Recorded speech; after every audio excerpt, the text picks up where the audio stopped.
Assalamualaikum warahmatullahi wabarakatuh. Bismillahirrahmanirrahim. Alhamdulillahi rabbil alamin.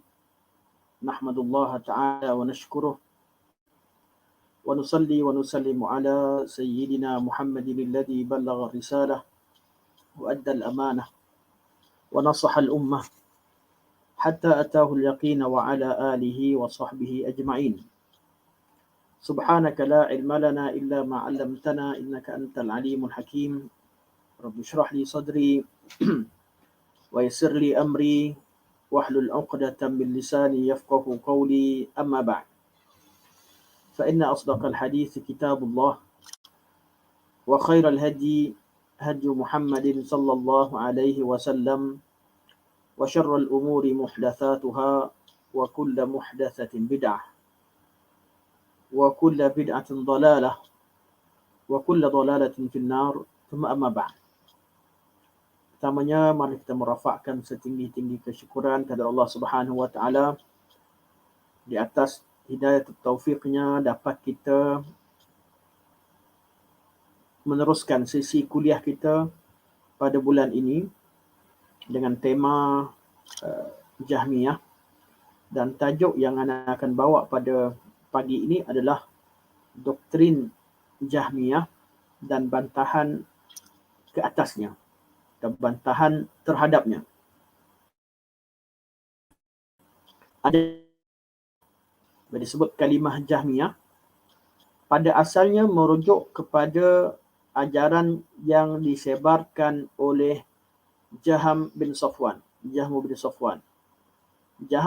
Safwan, ajaran yang disebarkan oleh Jaham bin Safwan dan isterinya yang bernama Zahra di akhir zaman tabi'in. Dan ajaran Jahmiyah ini merupakan ajaran yang diambil daripada Ja'ad bin Dirham. Guru Jaham bin Safwan adalah Ja'ad bin Dirham, seorang Yahudi yang ketika bapanya masuk Islam dan katakan berpura-pura bersama orang Islam, ataupun memang seorang yang masuk Islam namun kurang ilmunya. Ja'ad bin Dirham mengambil akidahnya daripada gurunya Bayan bin Sam'an atau Sim'an, dan Bayan bin Sam'an tadi mengambil ilmu daripada gurunya yang bernama Talut, dan Talut ini adalah anak saudara kepada Labid bin Asam, dan Talut mempelajari akidahnya daripada bapa saudaranya itu Labid al-A'sam, itu Yahudi yang melakukan sihir ke atas Nabi sallallahu alaihi wasallam atau penyihir Nabi sallallahu alaihi wasallam. Dan ini adalah kalimah Jahmiyah, itu merujuk kepada Jaham bin Safwan pada asalnya. Jadi ajaran Jaham bin Safwan adalah Jahmiyah adalah ajaran yang disebarkan oleh Jaham bin Safwan.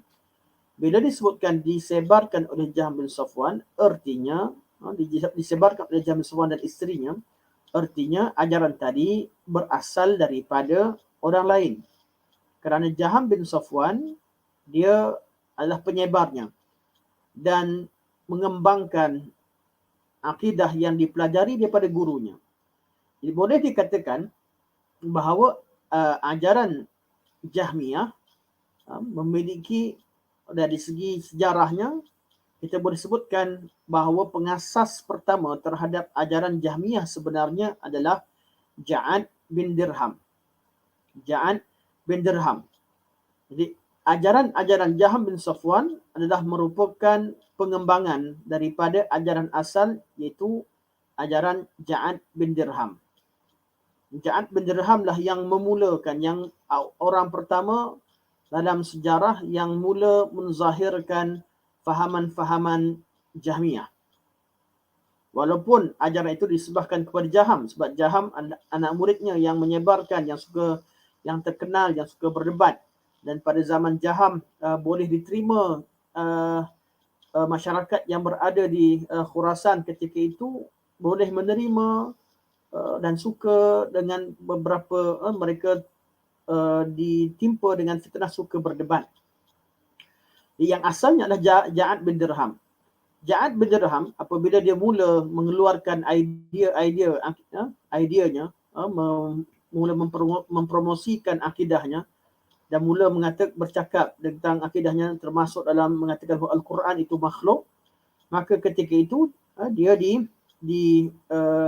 dikejar dan diburu oleh Banu Umayyah. Jadi daripada Dimashq, Ja'ad bin Dirham lari ke Kufah.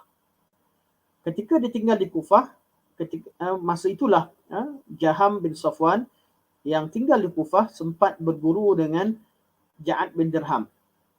Sehinggalah Ja'ad bin Dirham akhirnya lari dan akhirnya Ja'ad bin Dirham dibunuh di Kufah di atas tangan Amir Kufah ketika itu, iaitu Abdullah Al-Qasri rahimahullah.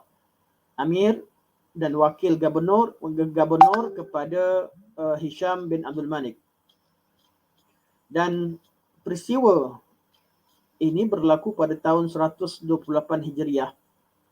Iaitu ketika pada hari Eid al-Adha, ketika di Kufah, Abdullah bin Al-Qasri naik di atas mimbar berkhutbah, khutbah raya, dan beliau berkata, ayyuhan nas dahu taqabbalallahu dahayakum fa inni mudahin bil Ja'd bin Dirham. Wahai manusia, bertadhiyahlah, iaitu berkorbanlah dengan korban-korban kalian, dengan binatang-binatang korban kalian. Sesungguhnya aku akan mengorbankan Ja'ad bin Dirham. Kenapa? Innahu za'ama anna Allah lam yattakhidh Ibrahim khalila. Kerana Ja'ad bin Dirham mendakwa bahawa Allah Subhanahu wa taala tidak menjadikan Ibrahim sebagai khalilnya, walam yukallim Musa taklima, dan Allah Subhanahu wa taala tidak berbicara kepada Musa dengan sebenarnya. Ta'ala Allahu amma yaqulu Ja'ad 'uluwan kabira, kata beliau, Maha Suci Allah Subhanahu wa taala daripada kata-kata dirham ini dengan keagungan yang maha tinggi. Kemudian beliau turun dari mimbar dan menyembelih Ja'ad bin Dirham. Inilah dia pengasas pertama mazhab Jahmiyah. Kemudian pemikiran Jahmiyah ini dikembangkan oleh anak muridnya, iaitu Jaham bin Safwan, bersama dengan isterinya bernama Zahrah.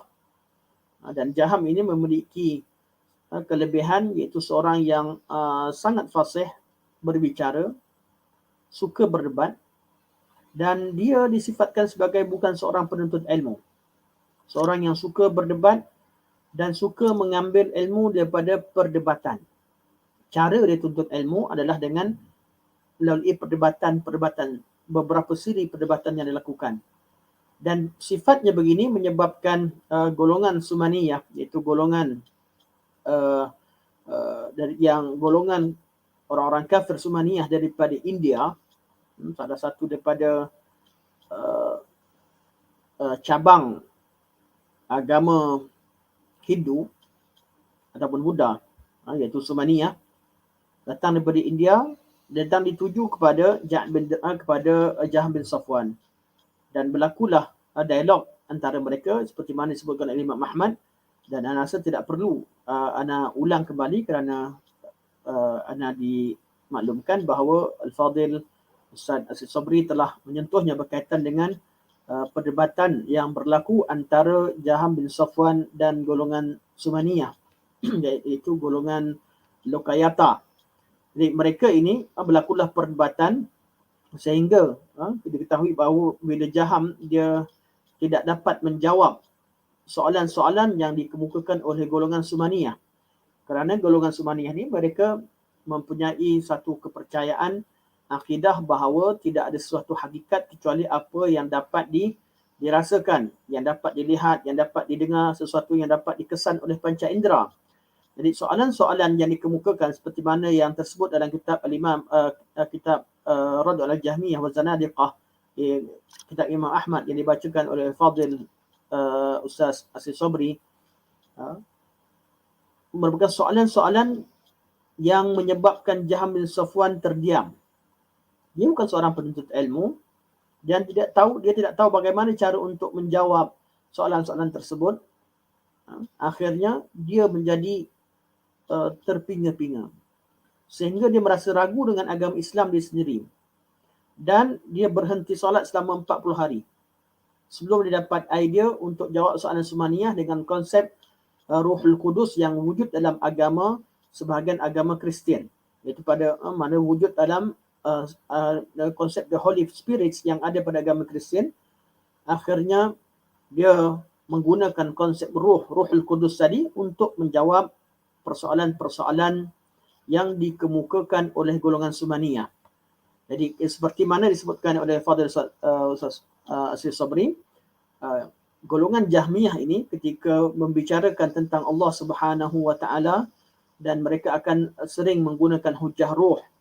Bila kita bahawa golongan Sumaniyah, ketika mereka membicarakan, mereka kaitkan sesuatu dengan sesuatu yang dapat dilihat dan sebagainya, maka jawapan yang diberikan oleh golongan Jahmiyah ataupun pengikut golongan Jaham seperti gurunya, mereka akan tanyakan kembali kepada golongan Sumaniyah, adakah kamu yakin roh wujud ataupun tidak?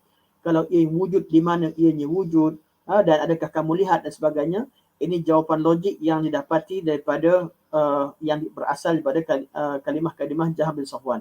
Jadi kisah ini kerana tidak ulang kembali, dan ini telah disebutkan oleh Fadil Asri, tuan-tuan boleh rujuk pada video tersebut walaupun tak sempat nak tonton habis, tapi ini yang bahagian yang telah yakin bahawa telah disebut oleh Ustaz Fadil Ustaz Aziz Sabri dengan detail. Jaham bin Safwan dengan akidahnya ini, akhirnya beliau kerana Jaham bin Safwan, walaupun kita akan baca nanti akidah Jaham bin Safwan, dia adalah seorang golongan Jabariyah, namun dia terlibat dengan gerakan pemberontakan terhadap Daulah Umayyah. Sepatutnya dia kalau Jabariyah, dia tak memberontak.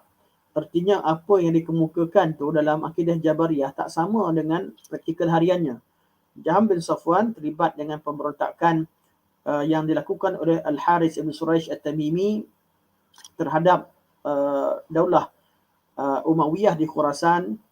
Akhirnya beliau ditangkap dan dibunuh di Asfahan atau di Moro di atas tangan gubernur ketika itu, gubernur Khurasan ketika itu, iaitu Salim ibn Ahwas rahimahullah. Dan peristiwa pembunuhan Jaham bin Safwan berlaku pada tahun 128 Hijriah. Dan ini adalah asal makna kalimah istilah yang kita gunakan sebagai Jahmiyah. Itu Jahmiyah merujuk kepada ajaran yang dibawa oleh Jaham bin Safwan. Namun dari segi penggunaan salaf, didapati bahawa mereka merujuk kepada 3 kumpulan. Kalau kita tengok kepada sejarah asal, kembali pada Jahmiyah yang asal lah, yang ajaran dibawa oleh Jaham bin Safwan. Namun dari segi praktikalnya, bila kita lihat penggunaan ulama salaf, mereka merujuk kepada 3 kumpulan. Pertama, pengikut golongan Jahmiyah, dipanggil sebagai Al-Jahmiyah Al-Khalisah. Jahmiyah yang betul-betul Jahmiyah, yang ikut Jaham bin Safwan segala perkara, yang menafikan asma' dan sifat secara mutlak, yang hanya mengisbatkan kewujudan yang mutlak, iaitu Allah hanya wujud, tidak ada nama, tidak ada sifat. Dan mereka juga mendakwa bahawa selain dari sesuatu disebabkan kepada Allah selain pada wujud, hanyalah majaz dan ianya bukan hakikat. Dan juga fahaman yang menyebarkan fahaman Jabariyah secara khalis, atau Murji'ah, fahaman Murji'ah yang melampau. Ini adalah Jahmiyah Al-Khalis. Inilah Jahmiyah yang jadi asas kepada kumpulan Jahmiyah yang dinamakan dengan Jahmiyah seterusnya. Kumpulan yang kedua, mereka kalau lihat pada ulama salaf, mereka juga menisbahkan mereka ini kepada Jahmiyah, iaitu golongan dipanggil sebagai Jahmiyah Mu'tazilah. Mereka golongan Mu'tazilah. Walaupun golongan Mu'tazilah ini berbeza daripada golongan Jahmiyah dari dalam beberapa perkara. Namun idea asas yang dibawa oleh Jahmiyah dikembangkan oleh golongan Mu'tazilah. Apabila berkembangnya ilmu kalam, atau apabila selepas berlakunya penterjemahan buku-buku falsafah daripada bahasa asing kepada bahasa Arab. Falsafah-falsafah Yunan yang diterjemahkan ke dalam pelbagai bahasa, daripada bahasa itulah orang Arab terjemahkan kepada bahasa Arab. Bermula dengan penterjemahan Ibn Muqaffa', buku daripada bahasa Parsi, ada yang menterjemahkan daripada bahasa Syriani, ada namun cukup sedikit buku yang diterjemahkan direct daripada bahasa Yunan. Jadi bila pada zaman Mu'tazilah berlakunya penterjemahan, akhirnya golongan-golongan Jahmiyah menggunakan konsep akal, iaitu kaedah-kaedah akal yang diambil daripada falsafah Yunan untuk dijadikan sebagai dalil membuktikan kebenaran-kebenaran yang mereka sangka sebagai benar, membuktikan dakwaan-dakwaan yang mereka sangka sebagai kebenaran dengan hujah-hujah akal. Dan seperti mana kita tahu bahawa ilmu logik ni ilmu yang kosong, iaitu kalau digunakan dengan dibuktikan untuk mana-mana kumpulan sekalipun, ia boleh digunakan. Jadi ilmu kalam atau ilmu falsafah Aristotle yang diterjemahkan itu pakai oleh semua kumpulan sesat sebelumnya. Mana sama ada kumpulan sesat pada awalnya berkaitan dengan qada dan qadar, sama ada berkaitan dengan golongan Khawarij, golongan Rafidah, golongan Syiah, dan golongan-golongan Jabariyah, Qadariyah, Jahmiyah. Semua mereka gunakan ilmu kalam ataupun ilmu logik ini untuk mengiyakan idea-idea yang mereka bawa. Jadi Jahmiyah selepas pada zaman penterjemahan buku falsafah, iaitu yang mana tokoh utamanya pada zaman Bishr al-Marisi, iaitu rakan seguru dengan Imam Syafi'i rahimahullah sebenarnya. Namun beliau tersesat, wal'azubillah. Semoga Allah jauhkan kita daripada ahli ilmu yang begini. Bishr al-Marisi seorang faqih dalam mazhab Abu Hanifah. Namun beliau adalah, boleh dikatakan, kalau tak dikatakan sebagai pengasas ketiga pun, beliau adalah tokoh utama yang ketiga besar selepas nama Ja'ad bin Dirham, kemudian Jaham bin Safwan. Yang ketiga adalah Bishr al-Marisi. Kerana Bishr al-Marisi inilah yang mengasaskan segala takwilan-takwilan yang wujud pada zaman sekarang. Beliau mengumpulkan ayat-ayat yang dirasakan sebagai ayat-ayat mutasyabihat pada pandangan beliau. Jadi Bishr al-Marisi laknatullahi alaih, beliaulah yang mengasaskan segala takwilan. Kenapa saya sebut laknatullahi alaih? Sebab hampir semua, malah dinukilkan bahawa ulama-ulama salaf pada zaman mereka mengkafirkan Bishr al-Marisi. Seperti ditemukan kata-kata takfir kepada Bishr al-Marisi daripada Sufyan bin Uyainah, Abdullah bin Mubarak, Abbad bin Awam, Ali bin Asim, Yahya bin Sa'id al-Qattan, Abdul Rahman bin Mahdi, Waqi' bin Jarrah, Abu Nadar, Al-Aswad bin Amir, Yazid bin Harun, Abdul Razak bin Hammam, Wahab bin Munabbih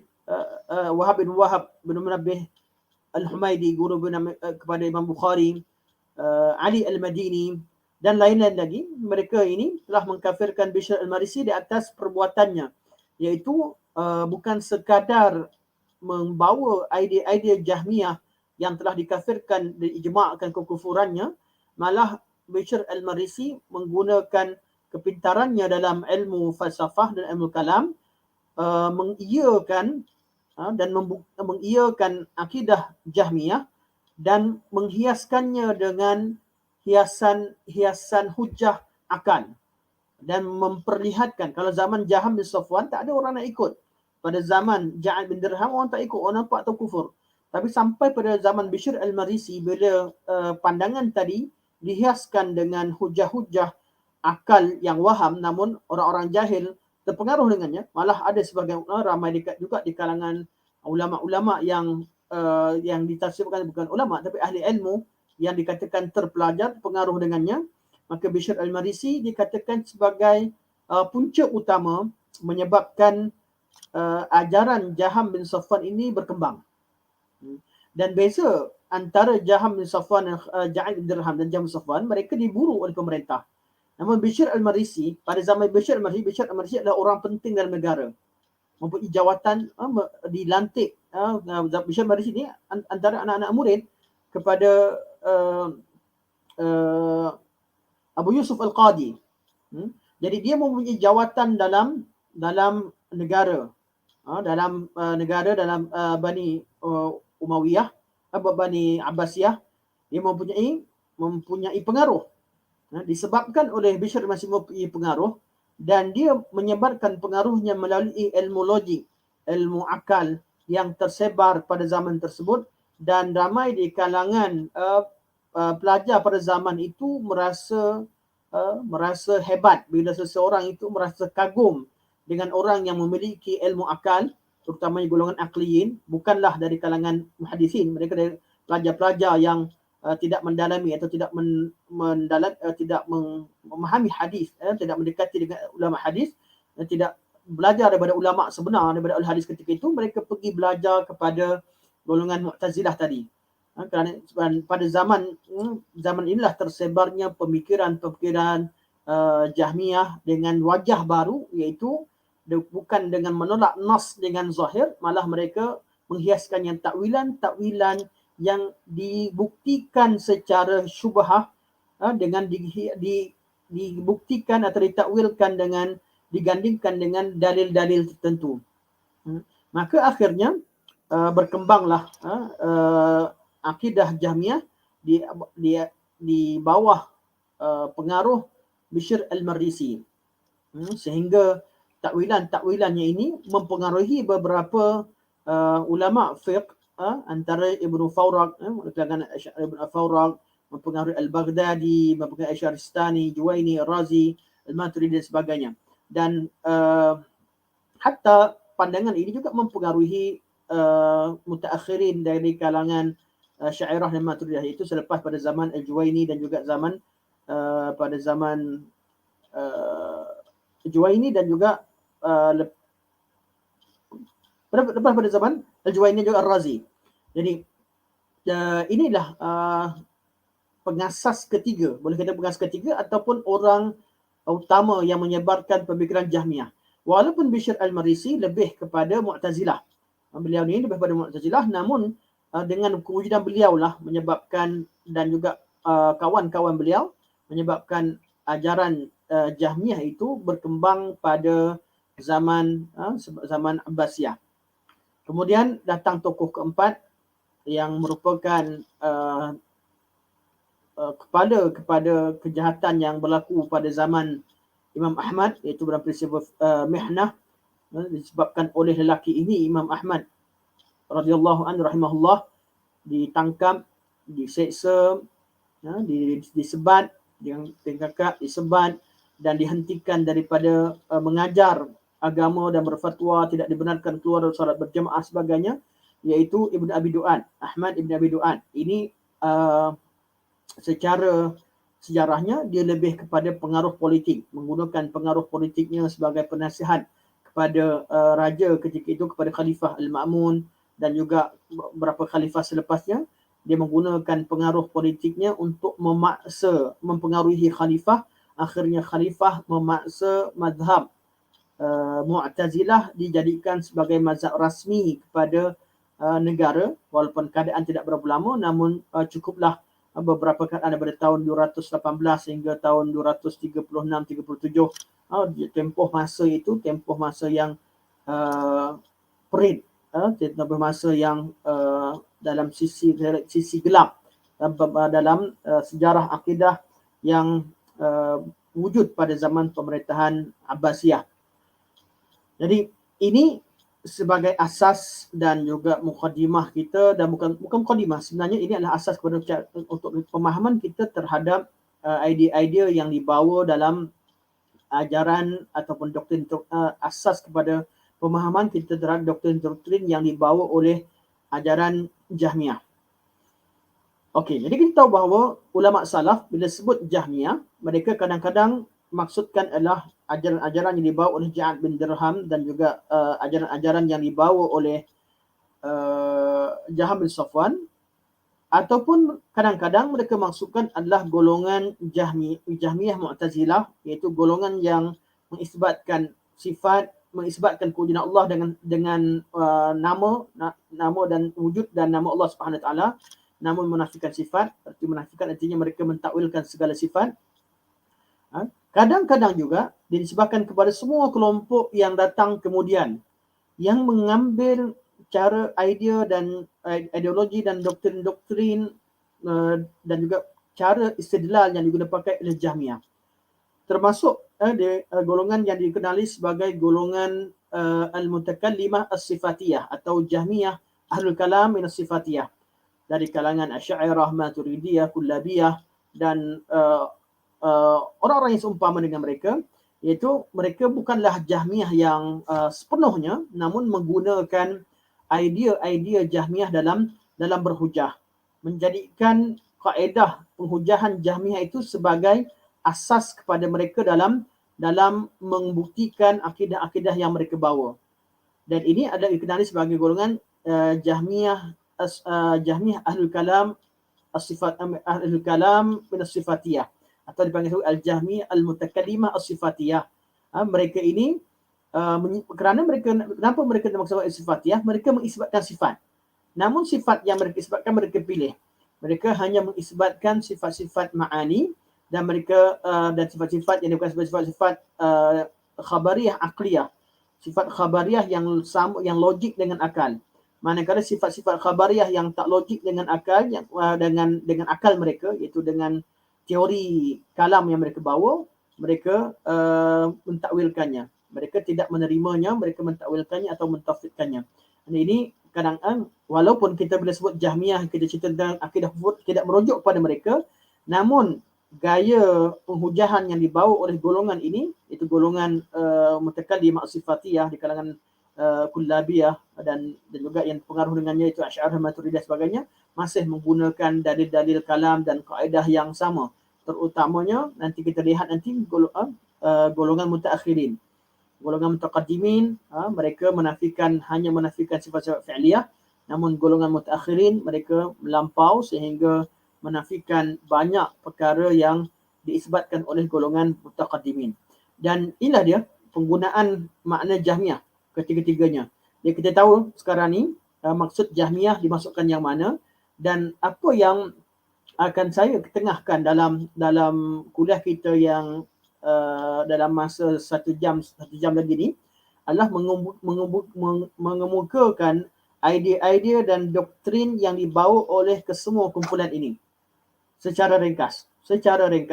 Dan saya hanya fokus nanti kepada beberapa idea utama yang mana insya-Allah bila kita faham perkara ini, kita mampu menjaga akidah kita agar tidak terpengaruh dengan pemikiran-pemikiran dan akidah yang songsang seperti ini.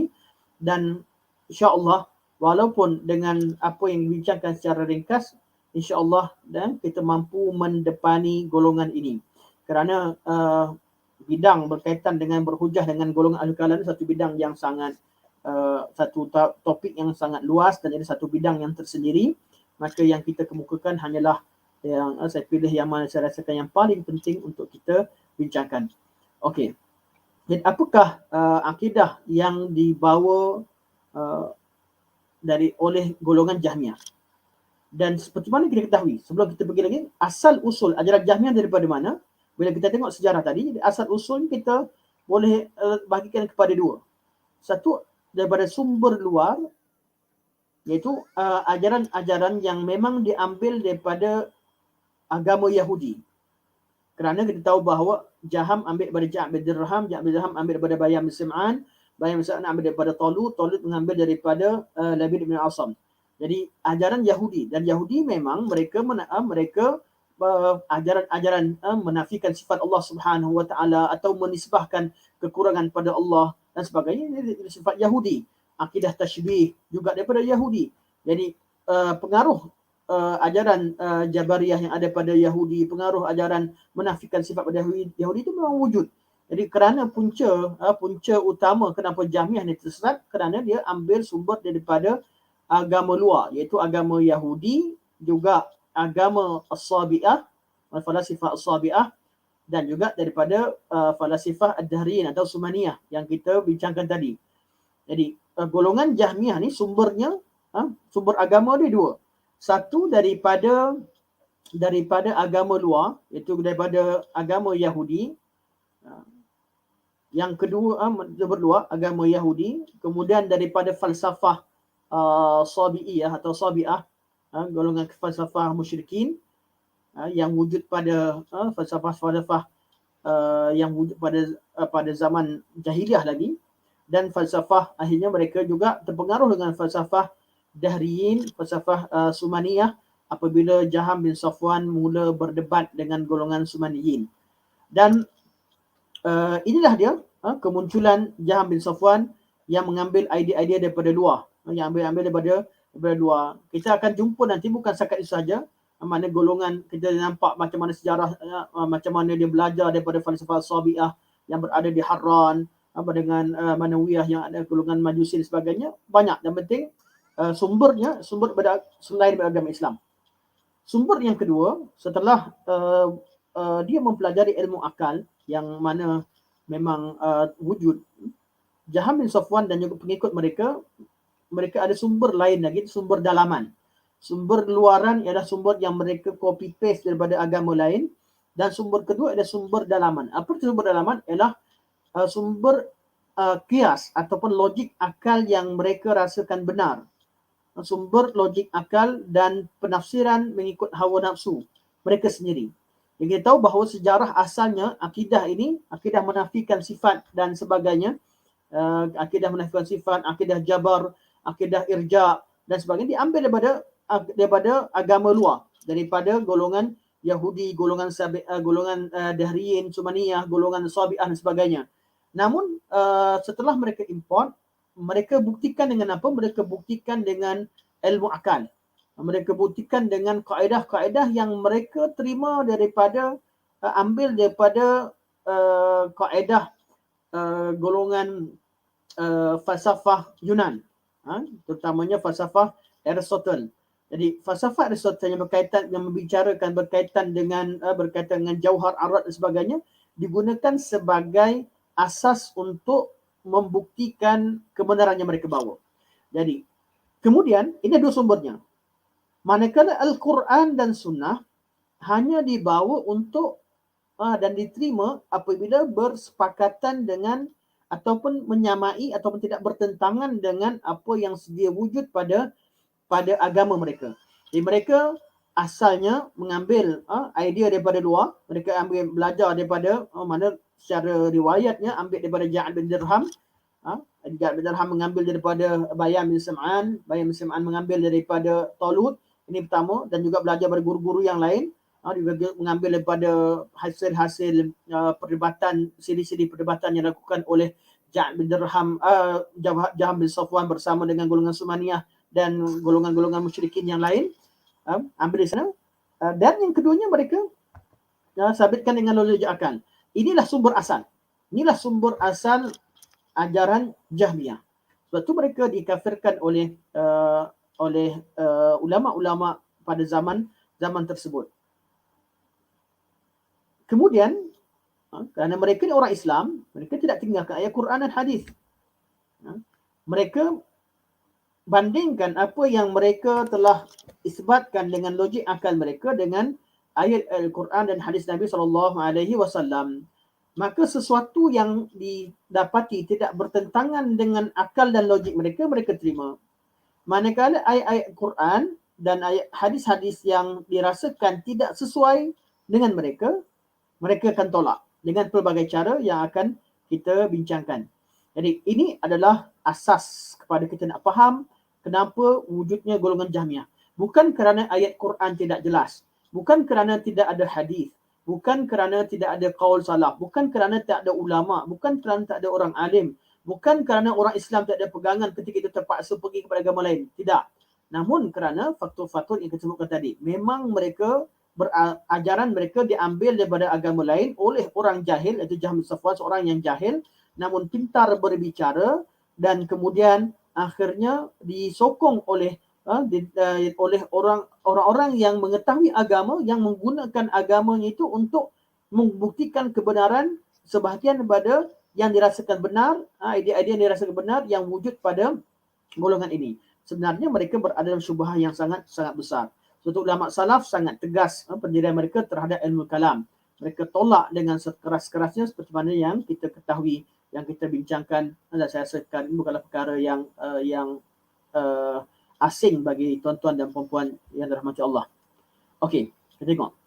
Ajaran dan doktrin golongan Jahmiyah. Banyaklah disebutkan seperti Muhammad. Cuma saya akan kita sebut secara ringkas beberapa idea dan cara untuk mendepani mereka. Ajaran pertama, ini yang paling utama, adalah menafikan sifat atau meragui sifat-sifat Allah Subhanahu wa taala. Sama ada mereka menafikan sifat, ini termasuk dalam menafikan nama-nama dan sifat Allah Subhanahu wa taala. Bab penafian sifat ni bab yang mereka ada tafawud, mana ada level-level mereka. Yang paling tinggi, mana golongan Jahmiyah yang pertama, yang kita paling tinggi itu adalah golongan Jahmiyah yang nafikan segala nama dan sifat, hanya isbatkan mutlak. Jahmiyah yang kita panggil Jahmiyah al-Khalisah tadi. Golongan Jahmiyah Mu'tazilah, mereka menerima, mereka isbatkan kewujudan Allah berserta dengan nama-nama Allah, iaitu dengan konsep ta'wil, dan mereka menafikan sifat. Dan sampai pada golongan Mutakallimah Sifatiyah, mereka lebih ringan. Mereka terpengaruh dengan Jahmiyah dalam bab bahawa erti tauhid adalah dengan mentanzihkan Allah, dan erti tanzihkan Allah itu sucikan Allah dengan menafikan sifat. Kerana kewujudan, mereka rasakan bahawa kewujudan sifat-sifat tertentu itu adalah sebagai suatu perkara yang dikatakan sebagai syirik atau menyamakan Allah dengan makhluk. Berarti kalau kita lihat kepada idea ini, itu idea mafhum tauhid dalam pandangan golongan Jahmiyah. Tauhid pada pandangan golongan Jahmiyah, oleh semua golongan Jahmiyah, adalah mentanzihkan Allah, atau dengan makna bahasa yang mudah kita faham, makna tanzih yang mereka maksudkan adalah menafikan sifat daripada Allah Subhanahu Wa Taala. Menafikan sifat, ataupun menafikan nama dan sifat bagi Jahmiyah yang melampau, yang ghulu. Jadi golongan ini, pada mereka, apabila Allah Subhanahu Wa Taala disifatkan dengan suatu sifat, bererti seseorang itu telah menyamakan Allah dengan makhluk.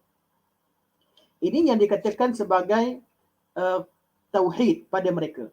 Jadi mereka, cara bagaimana mereka mentauhidkan Allah, kaedah mereka adalah dengan menafikan sifat daripada Allah Subhanahu Wa Taala. Ini idea pertama.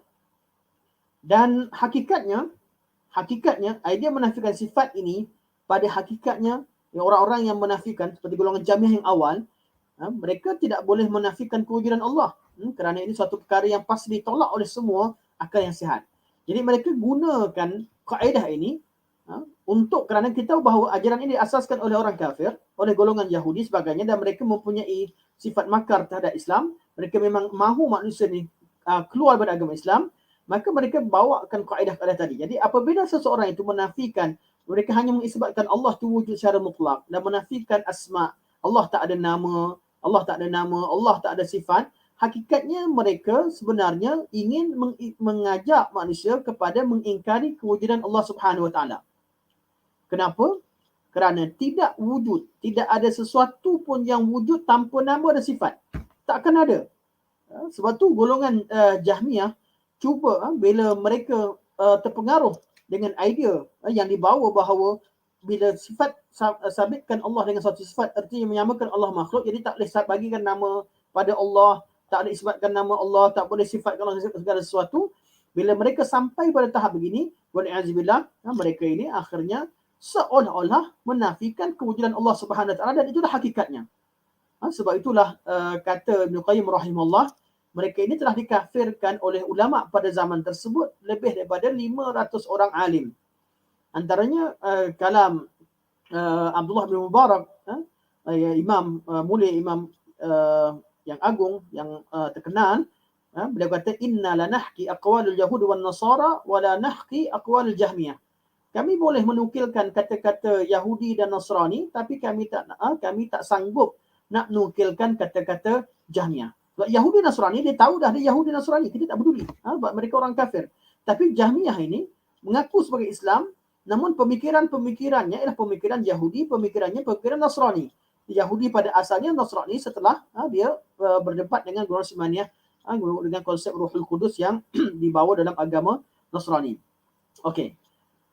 Jadi kita tengok pada idea pertama ialah menafikan sifat. Dan inilah yang disebutkan Imam Ahmad. Imam Ahmad kata ketika menceritakan tentang Jahmiyah, kata Imam Ahmad, wajada salah satu ayat, kita ambil terus maknanya. Imam Ahmad kata Jaham bin Safwan menemukan 3 ayat mutasyabihat. Maksudnya banyak ayat mutasyabihat, tapi ringkasannya pada 3 ayat utama. Ayat pertama adalah ayat yang dirasakan bahawa mutasyabih, ayat yang pada dia tidak boleh terima oleh akal, ayat laisa kamitslihi syai'. Tidak ada sesuatu yang menyerupai Allah Subhanahu Wa Taala. Tidak ada sesuatu yang menyerupainya. Dan dia tidak sambung wa huwas samiul basir. Cukup separuh ayat ambil. Laisa kamitslihi syai'. Wa huwas samiul basir tak penting. Sebab bagi Jahmiyah, as-samiul basir, mendengar dan melihat atau nama-nama yang lain sama saja. Ianya tidak boleh diisbatkan. Ianya kembali kepada zat, kembali kepada kewujudan Allah Subhanahu Wa Taala. Ya Allah tak ada nama. Sebab itu tidak ada masalah pada golongan Jahmiyah untuk menukarkan ayat-ayat Al-Quran dengan nama-nama apa sekalipun. Sebab itu dikatakan mereka menukarkan kelambu Kaabah daripada wa huwas samiul basir, laisa kamitslihi syai' wa huwas samiul basir, mereka tukar kepada laisa kamitslihi syai' wa huwal latiful khabir. Kalau nama-nama Allah yang mereka rasa tak senang, mereka boleh gantikan dengan nama yang lain, dengan nama yang lain. Dan ini yang mereka lakukan. Untuk ayat pertama yang dia pegang adalah ayat laisa kamitslihi syai'. Ayat yang kedua, ini jadi asas kepada penafian sifat yang akan saya tolak, saya bincang dan kita bantah sebentar lagi. Yang kedua, ayat yang menjadi syubhah pada Jaham bin Safwan pada asalnya adalah ayat wa huwallahu fis samawati wa fil ard. Dialah Allah di langit-langit dan di bumi. Jadi dia memahami makna Allah itu apa? Allah itu berada di mana-mana dengan fahaman al-hulul. Atau dengan cara yang lain pada golongan yang datang selepasnya menafikan Allah di mana-mana. Sehingga menafikan Allah beristiwa dan searas dan sebagainya dengan ayat yang sama. Golongan yang isbatkan menjadi golongan hululiyah, kata Allah wujud di mana-mana. Golongan yang faham dengan cara mereka menafikan, kata Allah tak wujud di mana-mana. Sebab apa? Mereka memaknakan kalimah Allah dengan makna bahawa Allah tu wujud di langit dan Allah juga di bumi. Dia katakan Allah tu diwujud di bumi dan ada di mana-mana. Sedangkan Ahlussunnah wal Jamaah memahami dengan jelas, wa huwallah, dialah Tuhan yang disembah. Kerana kalimah Allah itu melibatkan kalimah makna al-uluhiyah. Tuhan yang disembah di langit dan Tuhan yang disembah di bumi. Maka tak ada masalah bagi Ahlussunnah wal Jamaah, itu bukan ayat mutasyabihat bagi mereka. Namun pada Jaham bin Safwan dan pengikutnya, mereka ambil ayat ini sebagai tonggak kepada pemikiran mereka. Mereka kata wa huwallahu fis samawati wa fil ard, artinya dialah Allah di langit, Allah juga di bumi. Maka ada yang mengambil kaedah al-hululiyah, iaitu mengatakan Allah wujud di mana-mana, dan ada yang mengambil pendirian seperti golongan Mu'tazilah dan juga Asy'ariyah dan sebagainya, sebab mereka kata Allah tak wujud di mana-mana. Allah SWT wujud tidak bertempat. Dan ini bukan datang daripada mana-mana nas, namun datang daripada kaedah akal yang mereka bawa dalam ilmu kalam. Dan ayat yang ketiga yang menjadi asas kepada pemahaman golongan Jahmiyah adalah ayat la tudrikuhul absar wa huwa yudrikul absar. Allah Subhanahu Wa Taala tidak dapat diidrak, tak dapat dikesan oleh pandangan mata, sedangkan Allah Subhanahu Wa Taala itu melihat segala perkara. Ayat ini yang mana dia boleh difahami dengan cara betul tapi difahami dengan cara yang salah, iaitu mereka gunakan ayat ini sebagai asas untuk menafikan ru'yatullah di hari akhirat, di syurga. Mereka gunakan ayat ini untuk menafikan ru'yatullah di syurga. Jadi ringkasnya kata Imam Ahmad, menurut kata Imam Ahmad, syubhah Jaham bin Safwan ini boleh diringkaskan kepada 3 ayat ini. Itu berkaitan laisa kamitslihi syai', menafikan sifat Allah Subhanahu secara keseluruhan.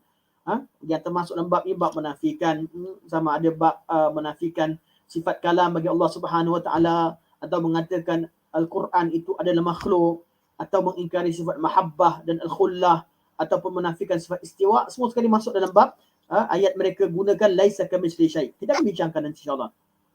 Ni ayat pertama menjadi asas kepada ajaran mereka.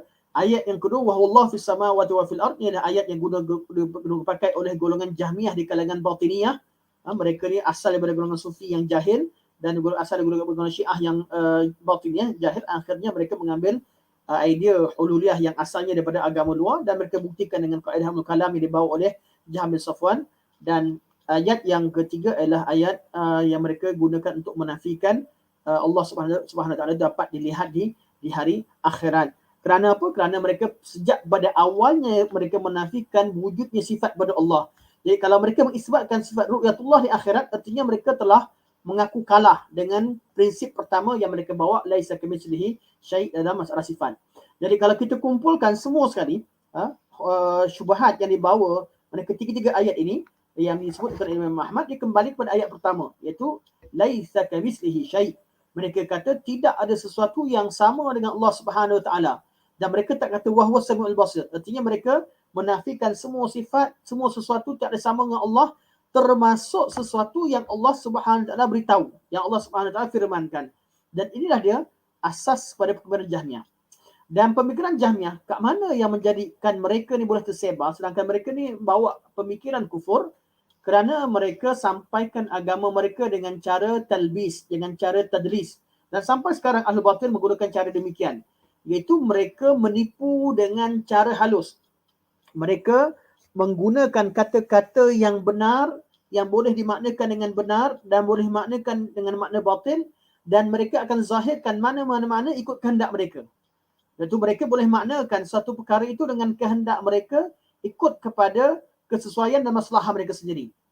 Contohnya, bila mereka baca, mereka gunakan ayat, mereka gunakan ayat, contoh mereka bila baca ayat la tudrikul absar wa huwa yudrikul absar, Allah itu tidak dapat dilihat oleh mana-mana pandangan manusia, pandangan makhluk, dan dialah yang melihat makhluk. Mereka kata apa? Dia kata wala bila mereka akan gunakan kaedah ni, sebenarnya kaedah ni mereka gunakan lafaz yang hak pada asalnya.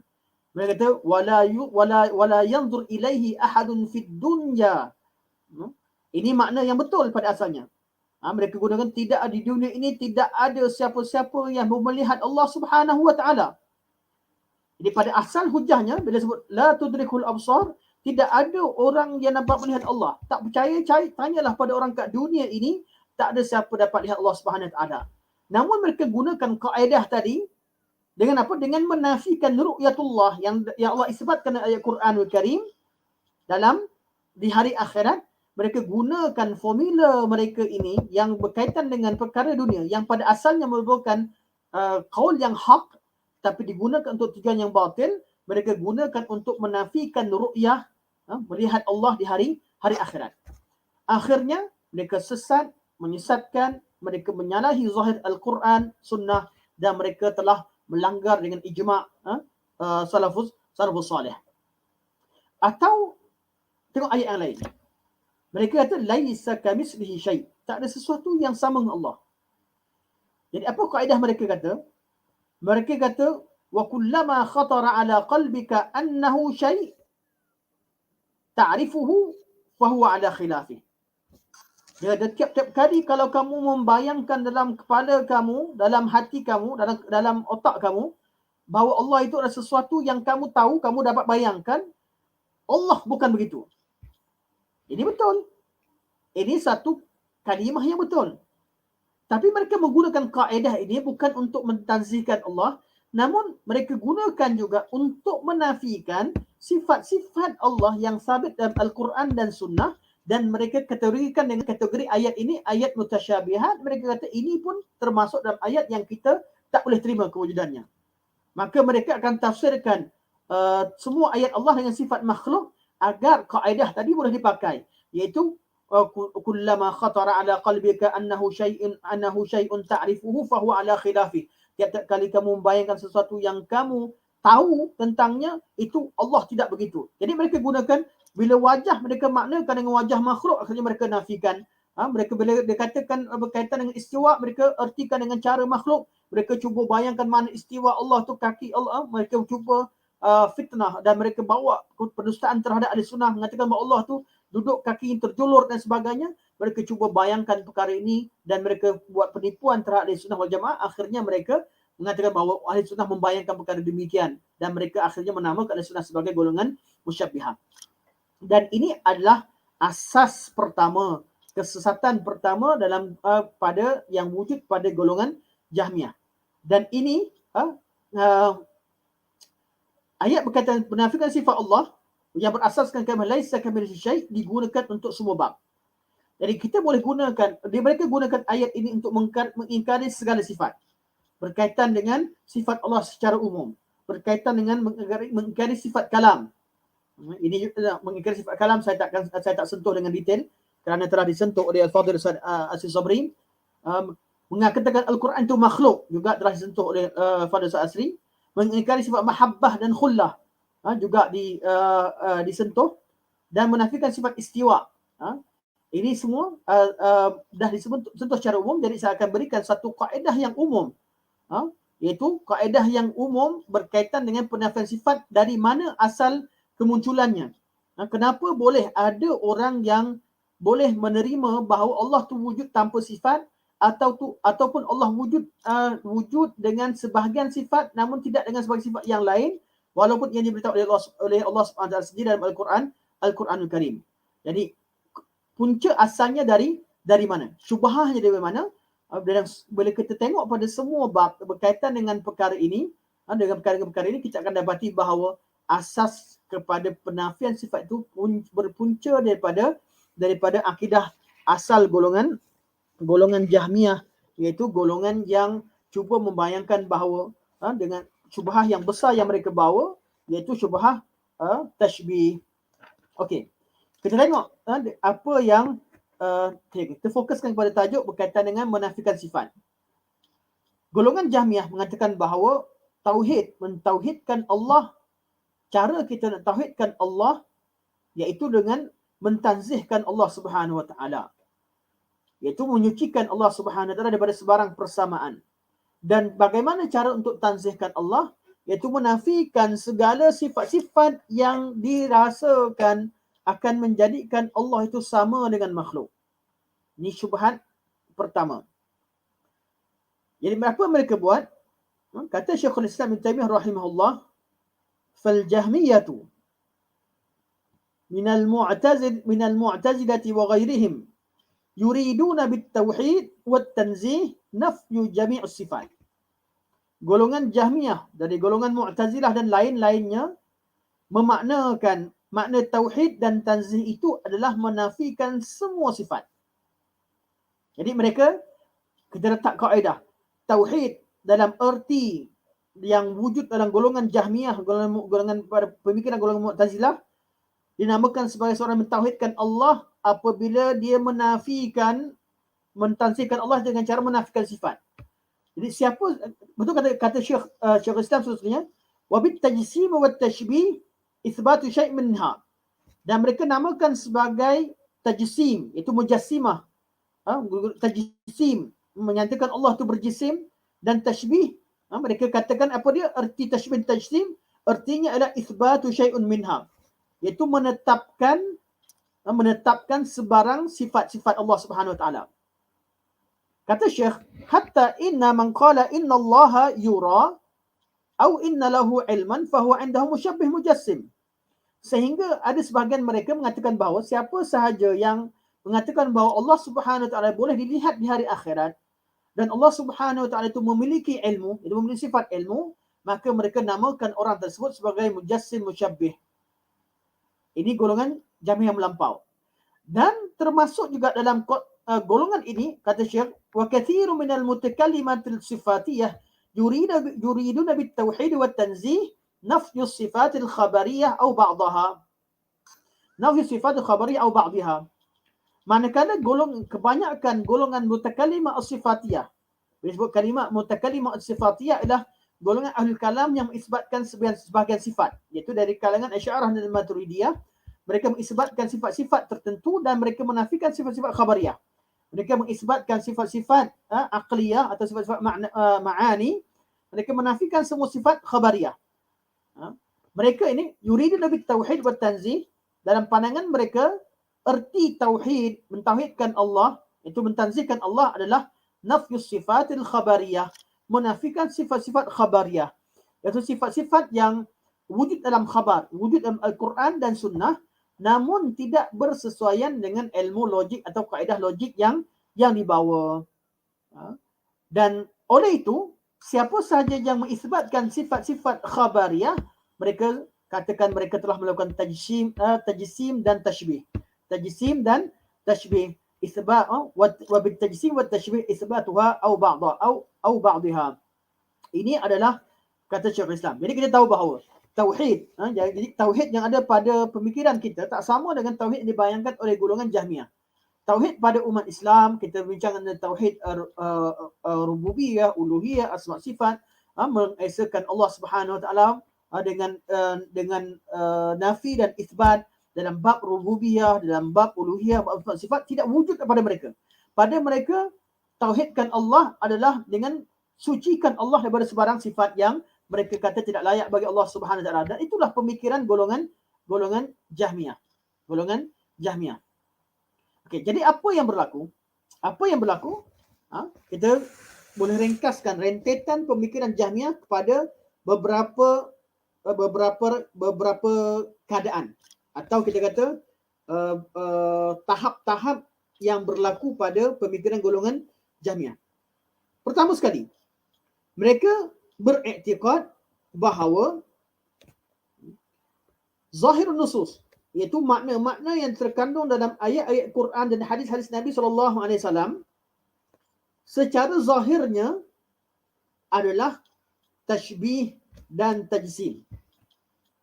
Pertama sekali, mereka tengok ayat Quran yang tak sesuai dengan pandangan mereka yang berkaitan dengan sifat.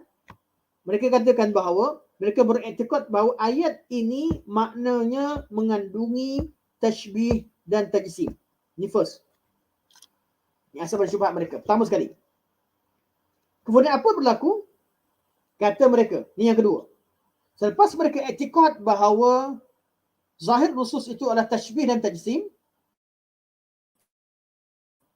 yang kedua mereka kata perlu dinafikan sifat-sifat ini daripada Allah Subhanahu Wa Taala kerana kita perlu tanzihkan Allah Subhanahu Wa Taala. Perlu nafikan. Yang pertama mereka iktikad. Mereka jumpa ayat Quran, punca asal, mereka tafsirkan cara mereka, bukan dengan cara yang ulama salaf. Mereka tafsirkan dengan cara mereka dapat mengandung tashbih dan tajsim. Ini kesalahan asasnya. Mereka sangkakan ayat Quran itu mengandungi tashbih dan tajsim secara zahirnya. Kemudian mereka buat tindakan yang kedua, mereka menafikan sifat ini daripada Allah Subhanahu Wa Taala. Kedua, menafikan.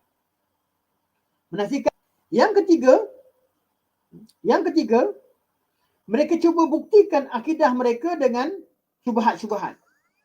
Dan syubhat-syubhat ini yang mereka namakan sebagai dalil tadi adalah syubhat yang diambil daripada ilmu kalam.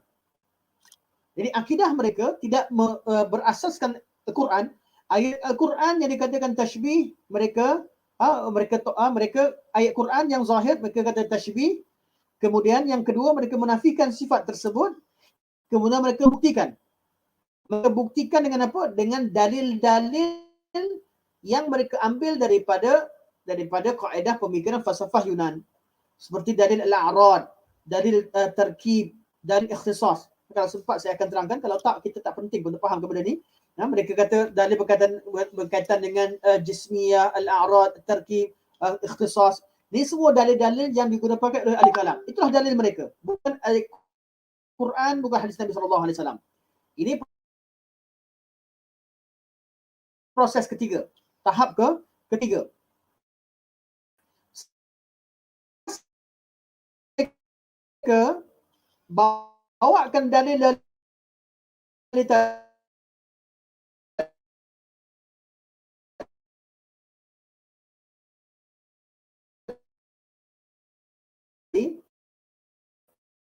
Mereka berdalil dengan dalil-dalil akal yang dikatakan sebagai dalil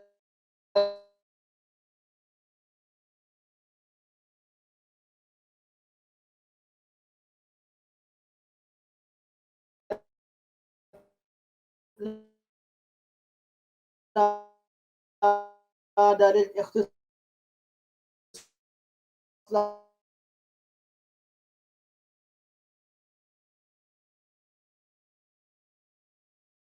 dalil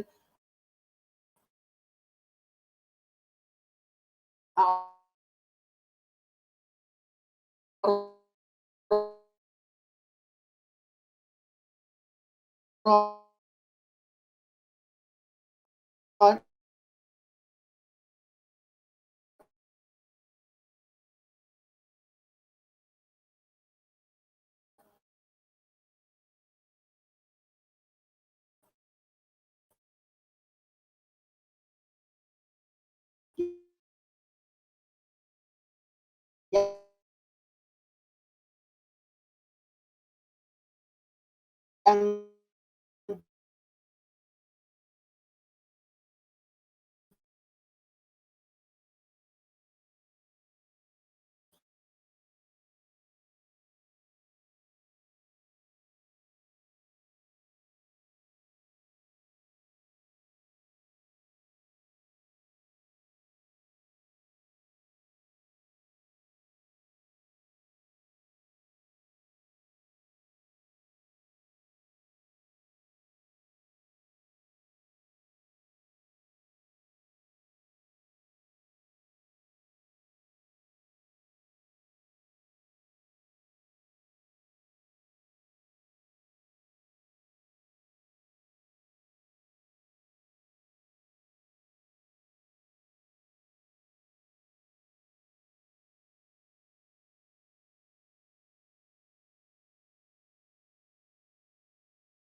Jadi apa yang dilakukan oleh golongan Jahmiyah. Pertama, saya ulang balik kerana kita terputus siaran sebentar tadi. Pertama, mereka dah daripada awal lagi mereka merasakan bahawa ayat Al-Quran itu mengandungi tashbih dan tajsim. Ya, mereka ayat Quran yang tak sesuai dengan pemikiran mereka, mereka ada pemikiran sendiri dah. Ayat yang mereka rasa mereka zahirnya tak sesuai dengan pemikiran mereka, mereka katakan itu adalah tashbih dan tajsim. Ini kesalahan yang paling awal dan asasnya yang kita akan tolak sebentar lagi. Yang kedua, mereka kata wajib menafikan sifat tersebut daripada Allah Subhanahu Wa Taala. Jadi dinamakan sebagai tauhid. Menafikan jismiyah dan tashbih daripada Allah Subhanahu Wa Taala.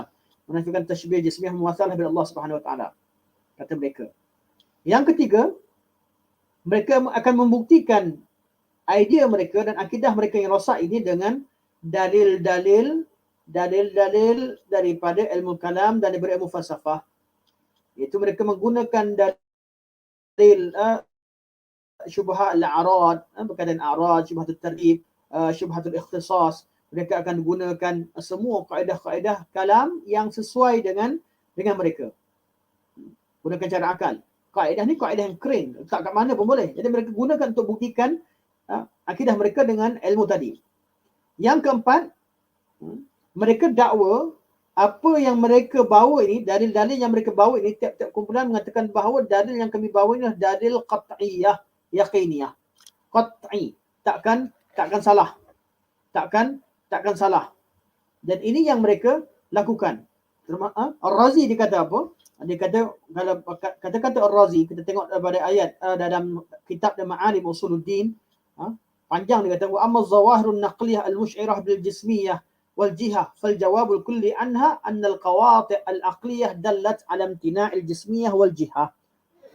Manakala ayat-ayat zahir, manakala makna-makna zahir yang ada pada ayat-ayat Al-Quran dan hadis, itu zawahir an-naqliyah, yang dirasakan al-musy'irah bil jismiyah, yang dirasakan adanya tajsim wal jihah, dan menyatakan Allah itu ada arah. Fal jawabul kulli anha, jawapan umum untuknya adalah annal qawati' al-aqliyah dallat ala imtina'il jismiyah. Bahawa dalil-dalil qat'i akal, dalil-dalil akal yang qat'i, qawati' al-aqliyah, ini mereka lakukan. Mereka namakan kaedah akal yang mereka bawa daripada ilmu mantik, daripada ilmu kalam, daripada ilmu falsafah sebagai qawati' al-aqliyah, sesuatu yang qat'i. Annal qawati' al-aqliyah dallat ala imtina'il jismiyah wal jihah. Secara qat'i dan akal ini mengatakan bahawa mustahil Allah itu berjisim dan berarah. Betul lah secara umumnya. Namun siapa kata? Kerana dia syubhat yang keempat ini bergantung pada yang pertama tadi. Dia dah kata Allah itu berjisim dan berjihah. Kemudian dia sendiri yang menafikan. Sebab dia menafikan, dia sendiri yang buktikan bahawa Allah tak berjisim kerana sekian-sekian. Kemudian dia namakan bukti dia sebagai bukti qat'i, yang yaqini, bukti yang yufidul ilm, yang meyakinkan dan sebagainya. Kemudian yang kelima yang dilakukan, kelima, selepas mereka menamakan apa yang mereka katakan itu bukti-bukti yang mereka kemukakan sebagai qawati' al-aqliyah, mereka seterusnya mereka pergi pada nas. Jadi jumpa ayat Quran, mereka bukan setakat begitu, mereka apa yang mereka buat? Mereka jumpa ayat Quran, sama ada mereka tolak ayat Quran hadis, sama ada mereka tolak mentah-mentah apabila didapati bahawa ayat ini adalah ayat yang mereka kategorikan sebagai apabila mereka jumpa dalil ini dikategorikan sebagai dalil-dalil yang boleh ditolak. Bila jumpa hadis dhaif, kalau dhaif tolaklah. Jumpa hadis-hadis yang tak sesuai mereka tolak habis. Kalau jumpa hadis sahih tapi ada alasan sikit, mereka kata bukan mutawatir, ahad, mereka tolak. Sebab tu mereka tolak hadis ahad bukan kerana ingin berhati-hati. Mereka tolak hadis ahad kerana mereka dah asaskan sebelumnya yang kita sebutkan tadi. Mereka dah kata mutasyabihat tak boleh terima. Okay. Jadi kalau hadis yang dikatakan ahad, dalil-dalil ahad, mereka tak terima. Tapi kalau dalil itu mutawatir, sama ada ayat Quran ataupun hadis Nabi SAW yang memang mutawatir, mereka pun tak terima. Mereka tetap takwilkan ayat tadi mereka ayat tadi hanyalah qat'i dari segi subut sabitnya, tapi maknanya belum qat'i. Maknanya yang qat'i lah makna yang kami bawa dalam akal. Akhirnya mereka wajibkan supaya ditakwilkan ayat tadi kepada makna-makna yang mereka kehendaki. Jadi kalau buka pintu takwil, tidak ada penghujungnya. Pelbagai cara mentakwilkan. Ada yang mentakwilkan menggunakan ayat Quran yang lain, seperti mana golongan Asy'ariyah Maturidiyah, tidak membukukan makna pada kalimah Ar-Rahman al-'arsy istawa, dan mereka takwilkan kepada ayat Quran yang lain, berkata wa huwa ala kulli syai'in qadir, berkatakan kudrah dan sebagainya. Ada yang mentakwilkan dengan takwilan yang jauh, yang tak ada kena-mengena, seperti golongan Syiah, golongan Batiniyah dan sebagainya. Namun, punca menyebabkan mereka melakukan takwil adalah sama, iaitu merasakan bahawa zahir ayat Quran itu bukanlah sesuatu yang dikehendaki oleh Allah Subhanahu wa taala. Dan bila kita faham kedudukan begini, kita dengan insya-Allah dengan jelas kita tengok, kita kata tidak ada syubhah, tidak ada perkara yang tersisa dalam kepala kita untuk memahami dan mengetahui bagaimanakah syubhat, dan ini boleh timbul pada golongan ahli kalam. Jadi kita mula kepada kaedah untuk mendebani mereka. Kita tahu kaedah, tahu bahawa mereka pada asalnya, mana kita tengok pada berapa 6 step yang saya sebutkan tadi, atau 7 step tadi, berlakunya kesesatan sampai bertahap mereka mentakwilkan ayat atau mentafsirkan ayat dan sebagainya, pada penghujungnya atau mereka tolak ayat Quran ataupun hadis-hadis yang ahad. Sebelum sampai ke situ, punca asalnya adalah kaedah asal mereka mengatakan bahawa zawahiru nusus sifat taqtadi at-tajsim wat-tamthil wat-tashbih. Mereka kata ayat Quran secara zahirnya, ayat Quran berkaitan dengan sifat, ayat Quran yang melazimkan makna tashbih, tamthil dan tajsim, itu menyamakan Allah dengan makhluk, maka kita perlu dengan ini asasnya, maka kita perlu melakukan satu tindakan supaya ayat tadi tidak difahami dengan makna tajsim tersebut. Ini adalah asas kepada syubhah yang mereka bawa. Dan Imam Ahmad bin Hanbal rahimahullah ketika berbicara tentang Jaham bin Safwan dalam kitab beliau Ar-Raddu 'ala al-Jahmiyah wa Zanadiqah, yang kita tahu, kita baca sekarang ada di depan mata saya sekarang. Kata Imam Ahmad, wa za'ama, iaitu Jaham bin Safwan mendakwa, anna man wasafa Allah bi syai'in mimma wasafa bihi nafsuhu fi kitabihi aw haddatha anhu rasuluhu kana kafiran wa kana minal musyabbihah fadalla bikalamihi basharan kathira. Dan Jaham bin Safwan mendakwa, barang siapa yang mensifatkan Allah dengan sesuatu yang Allah sifatkan dirinya sendiri dalam kitabnya, atau yang disampaikan oleh Rasulullah SAW, mereka dikatakan sebagai kafir. Itu orang-orang yang mensifatkan sifat dikatakan sebagai kafir. Ini kata Jaham. Dan mereka dikatakan sebagai musyabbihah. Maka dengan katanya ini, sesatlah ramai dari kalangan manusia, iaitu yang terpengaruh dengan ajaran yang dibawa oleh Jahmiyah. Adakah dengan kematian Jahmiyah idea dia selesai? Tak. Kita tengok pada semua kumpulan. Ambillah kumpulan yang paling ringan. Kita ambil kumpulan daripada kumpulan Asy'ariyah yang dikatakan mutaqaddimin, yang paling ringan, iaitu kita tengok pada kitab Ibn al-Fawraq. Saya ambil daripada buku satu tulisan yang ditulis oleh Dr. Sulaiman bin Muhammad Ad-Dabiqi. Bila cerita, bila buat perbandingan kaedah tadi, kaedah umum tadi, bila praktikkan, tengok buka pada kitab-kitab Al-Kalam. Dan beliau memilih kitab Ibn Fawraq, kitab Mushkilul Hadis wa Bayanuh. Kitab Mushkilul Hadis wa Bayanuh. Beliau tengok pada buku Ibn Fawraq, iaitu kitab-kitab khas yang membicarakan tentang akidah Asy'ari. Dan beliau tengok beliau katakan apa yang disebutkan oleh ulama sunnah berkaitan dengan bahawa asas kepada penafian ini kepada tajsim itu memang wujud pada semua kitab-kitab Ahlul Kalam. Sebab tu kata Imam Sijzi sendiri pun ketika membaca buku ini, Mushkilul Hadis, kata Imam Sijzi rahimahullah, wa li Abi Bakr ibn Fawraq al-Asbahani kitaban fi tafsiri ma warada fil Quran min as-sifat wa ma'na ma ja'a fil hadis sahih minha ma yukhalif أهل السنة ما يخالف أهل السنة ومن أتقن السنة ثم تأمل كتابيه بان له خلاف أبي بكر بن فورق وأصحابه للحق. Ringkasannya kata Imam Sijzi, Abu Bakar bin Fawraq ini Al-Asbahani ada dua kitab yang berkaitan dengan tafsir ayat-ayat Al-Quran, ayat-ayat sifat dalam Al-Quranul Karim, dan juga hadis-hadis Nabi SAW yang warid. Kemudian beliau kata, kalam yang panjang, diringkaskan beliau kata, apa yang terdapat dalam kitab Ibn Fawraq ini adalah yukhalif ahli sunnah. Berbeza dengan akidah ahli sunnah. Wa man atqada sunnata thumma ta'ammala kitabaihi, barang siapa yang betul-betul menekuni sunnah dan meneliti kedua buah kitab yang ditulis oleh beliau, bana lahu khilafu Abi Bakr bin Fawraq wa ashabihi lil haq. Barang siapa yang menekuni sunnah dan memerhatikan kitabnya betul-betul, didapati bahawa dua buah kitab ini telah Abu Bakar bin Fawraq telah terpesong dan telah tersalah bersama dengan pengikut-pengikutnya, terpesong daripada kebenaran.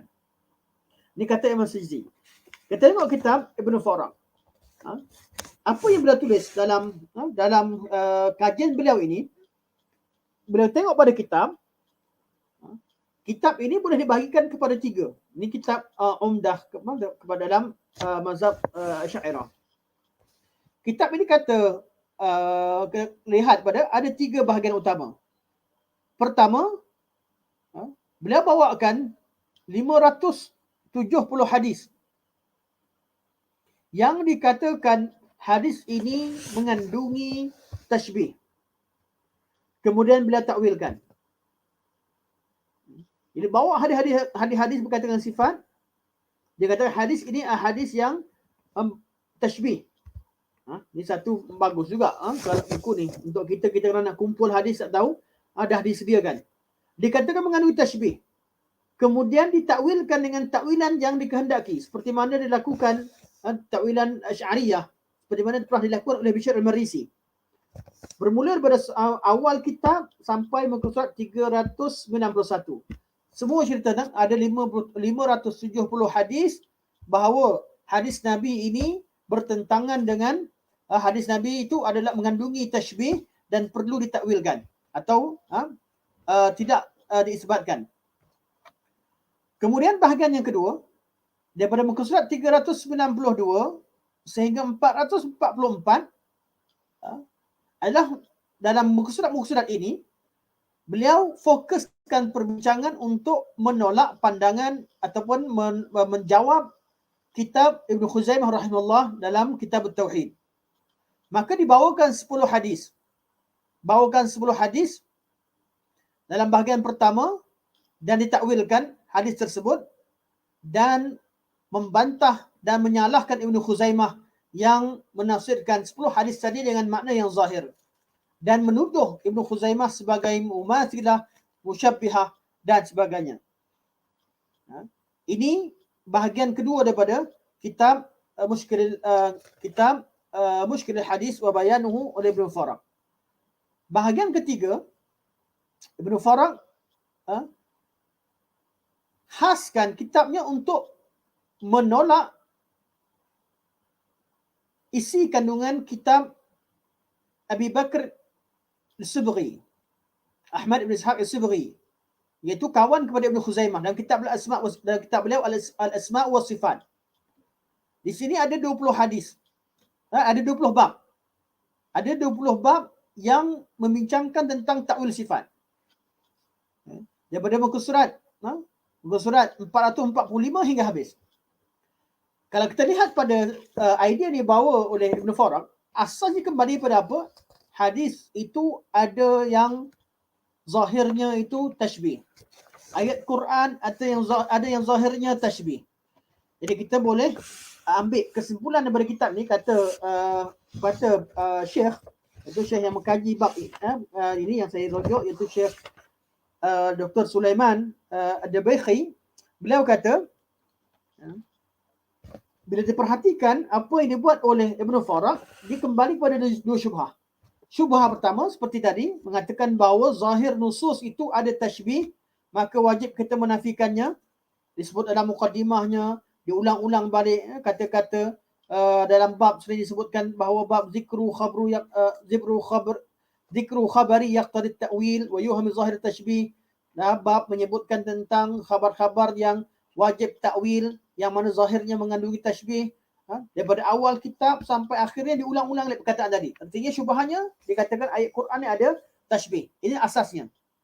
Dan yang kedua, kata Syekh, syubhah yang kedua yang dilakukan oleh Ibn Farag dan semua golongan yang menafikan sifat, kata Syekh, zikru lawazimin batilah mabniyah ala tawahum tashbih. Iaitu mereka, setelah mereka menyangka bahawa ayat Quran dan hadis yang makna ayat Quran dan hadis secara zahir itu mengandungi tashbih, maka mereka sebutkan lawazim yang batil. Mereka sebutkan, mereka andaian yang batil terhadap makna yang mereka sangkakan tashbih tadi. Jadi syubhah yang kedua ni rentetan daripada syubhah yang pertama. Mereka dah kata tashbih. Jadi mereka tashbih. Akhirnya mereka kata mustahil boleh Allah bersifat demikian. Kalau Allah bersifat dengan sifat demikian, sudah pasti Allah begini dan begitu. Tengok pada kias yang mereka lakukan, yang dilakukan oleh Ibn Farag pada sifat dhahak. Allah itu kata dia, wa idza kana ad-dhahaku mimma ista'mala fi al-lughah ala wujuhin makhsusah minha takshir al-asnan wa fath al-fam wa minha zuhur al-maktub min al-umur wa buruz al-mastur min al-fi'l wa kana yastahilu wasfu Allah 'azza wa jalla bil jawarih wal 'aynayn li huduth al-hawadith fi dhatihi wajib an yakuna mahmulan ala ma yasih wa yajuzu fi wasfihi wa dhalika huwa al-ibanah an fadlihi wa izhar li ni'amihi. Dalam bab sifat Allah Subhanahu Wa Taala itu ketawa, kata beliau, ketawa itu artinya, kalau dari segi bahasa ketawa artinya menzahirkan gigi, giginya terkeluar, mulutnya terbuka, terzahirnya perkara-perkara yang tersembunyi, dan perkara itu merupakan mustahil. Maka sesungguhnya mustahil bagi Allah Subhanahu Wa Taala itu bersifat dengan sifat anggota. Dan mustahil Allah Subhanahu Wa Taala itu adanya, berlaku kepadanya peristiwa-peristiwa pada zatnya dan pelbagai yang disebutkan. Hujungnya kata apa? Dia kata Allah dhahak, ketawa dengan tafsiran dengan gaya makhluk, dengan gigi terkeluar, dengan terbuka lidah. Akhirnya dia kata, ini makna ketawa. Dia mustahil Allah ketawa. Dia kata mustahil Allah ketawa, maka wajib dimaknakan dengan makna yang sesuai bagi Allah Subhanahu Wa Taala, iaitu bahawa maksud ketawa ialah Allah Subhanahu Wa Taala menzahirkan nikmatnya. Begitu juga dilakukan dalam mentakwilkan sifat al-qabdu, sifat al-qurbu dan sebagainya. Ini cara mereka lakukan. Jadi syubhahnya dua. Satu, pertama, mereka katakan ayat Quran ini mengandungi tashbih, dan yang kedua, mereka melazimkan atau menyebutkan andaian yang batil terhadap dakwaan mereka yang pertama. Jadi macam mana cara kita jawab? Ada 5 kaedah umum untuk menjawab bahawa ayat Quran mengandungi tashbih. Dan ini yang saya nak fokuskan pada kelas kita secara keseluruhannya. Ada 5 perkara yang perlu, 5 kaedah yang perlu kita kuasai, ataupun 5 tajuk penting yang perlu kita kuasai untuk membuktikan bahawa apa yang mereka faham, bahawa ayat Quran mengandungi, zahir Quran mengandungi tashbih dan tajsim, adalah satu fahaman yang sesat, yang salah.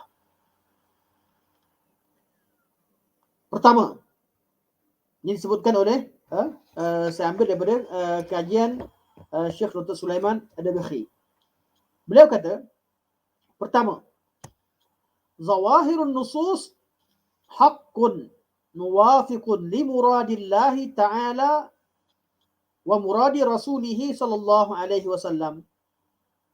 Perkara pertama yang perlu ditegaskan bahawa makna-makna zahir yang ada dalam nas-nas syarak adalah suatu perkara yang benar.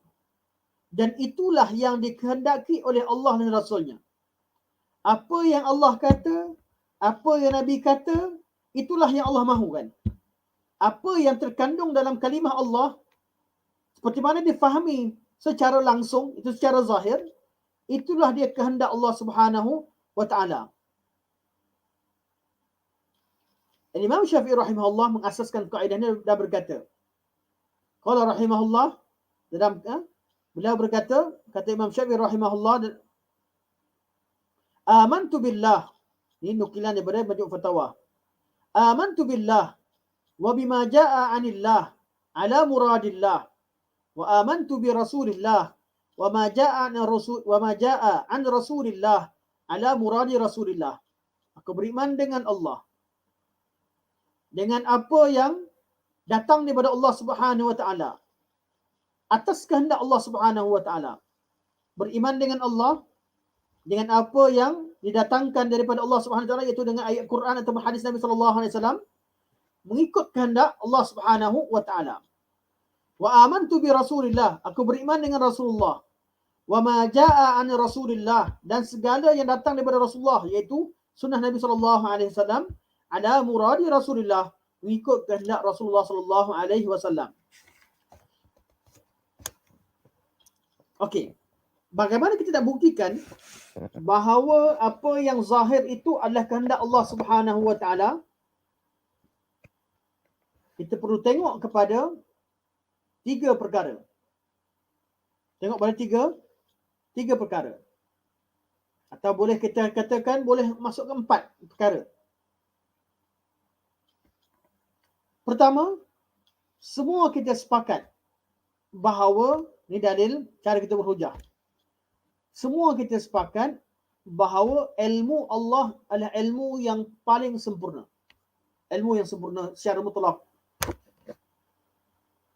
Allah Subhanahu wa taala bersifat dengan sifat ilmu yang sempurna. Yang kedua, kalamullah adalah kalam yang paling asdaqul hadis. Kalam yang paling benar. Yang ketiga, kalamullah adalah kalam yang paling fasih dan yang paling sempurna. Jadi paling benar. Yang ketiga paling fasih. Dan yang keempat, Allah Subhanahu wa taala tidak turunkan Al-Quran kecuali untuk memberikan petunjuk dan hidayah. Tujuan Allah turun Quran adalah untuk memberikan petunjuk dan hidayah, bukanlah Quran itu ayat buku teka-teki. Okey, ini adalah 4 perkara yang disepakati. 4 perkara yang disepakati. Semua perkara ini, kalau kita nak bawakan dalilnya banyak. Kerana masa kita tak sempat. Dalil berkaitan dengan bahawa tujuan Allah turunkan Quran untuk menunjukkan, untuk memberikan bimbingan pada kita. Dari ayat surah An-Nisa ayat 176, yubayyinullahu lakum an tadillu. Allah terangkan pada kamu hukum-hukumnya agar kamu tidak sesat. Yuridullahu liyubayyina lakum. Allah ingin menerangkan kepada kalian, wa yahdiyakum sunanal ladzina min qablikum. Dan Allah ingin terangkan kepada kamu dan menunjukkan kepada kamu tentang sunnah-sunnah orang-orang sebelum kamu. Wa innaka latahdi. Untuk Nabi pula, Allah kata, Allah ingin, dengan Al-Quran Allah ingin terangkan kebenaran. Melalui Nabi SAW, Allah kata, wa innaka latahdi ila siratal mustaqim. Laqad ja'akum rasulun min anfusikum azizun 'alaihi ma 'anittum harisun 'alaikum bil mu'minina raufur rahim. Semua ayat ini menunjukkan bahawa tujuan Quran, tujuan sunnah adalah untuk memberikan keterangan, untuk menerangkan, untuk memberikan hidayah. Bukti yang kedua, apa yang Nabi sebut, apa yang Allah sebut adalah kata-kata yang paling benar. Wa man asdaqu minallahi haditha, wa man asdaqu minallahi qila. Siapakah yang lebih benar kata-katanya daripada Allah Subhanahu wa taala? Dan ayat seumpamanya.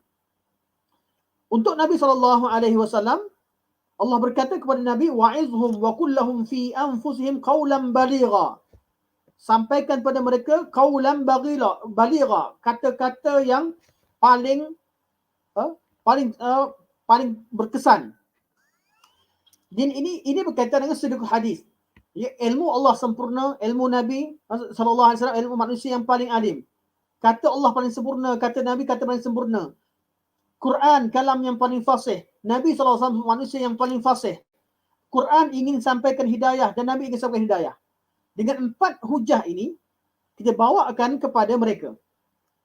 Jadi kalau mereka kata, ayat Al-Quran itu zahirnya tashbih, dia tak lari daripada 3 perkara atau 4 perkara.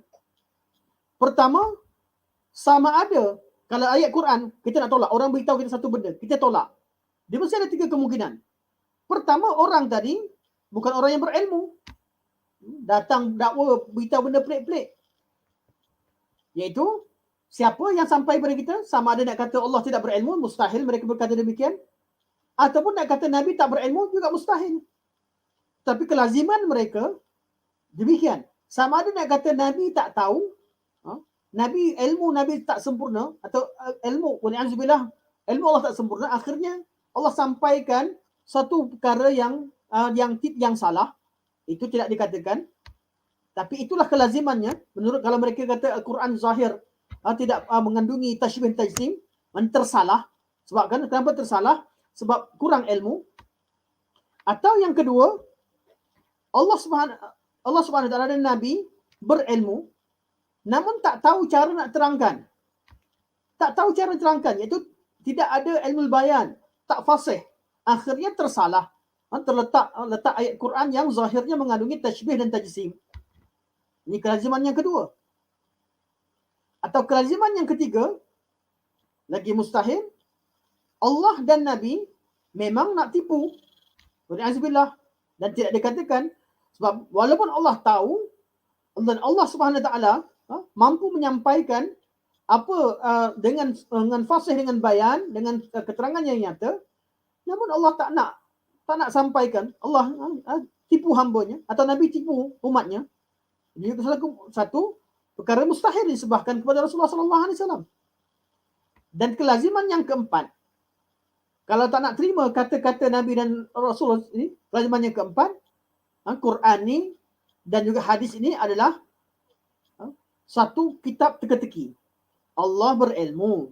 Allah Subhanahu wa taala berkata benar. Allah Subhanahu wa taala memang paling mengetahui kalamullah, kalam Quran itu kalam yang mencapai kefasahan yang paling tinggi. Begitu juga hadis Nabi SAW. Cuma Allah nak buat teka-teki. Kitab ni kitab seronok-seronok, teka-teki.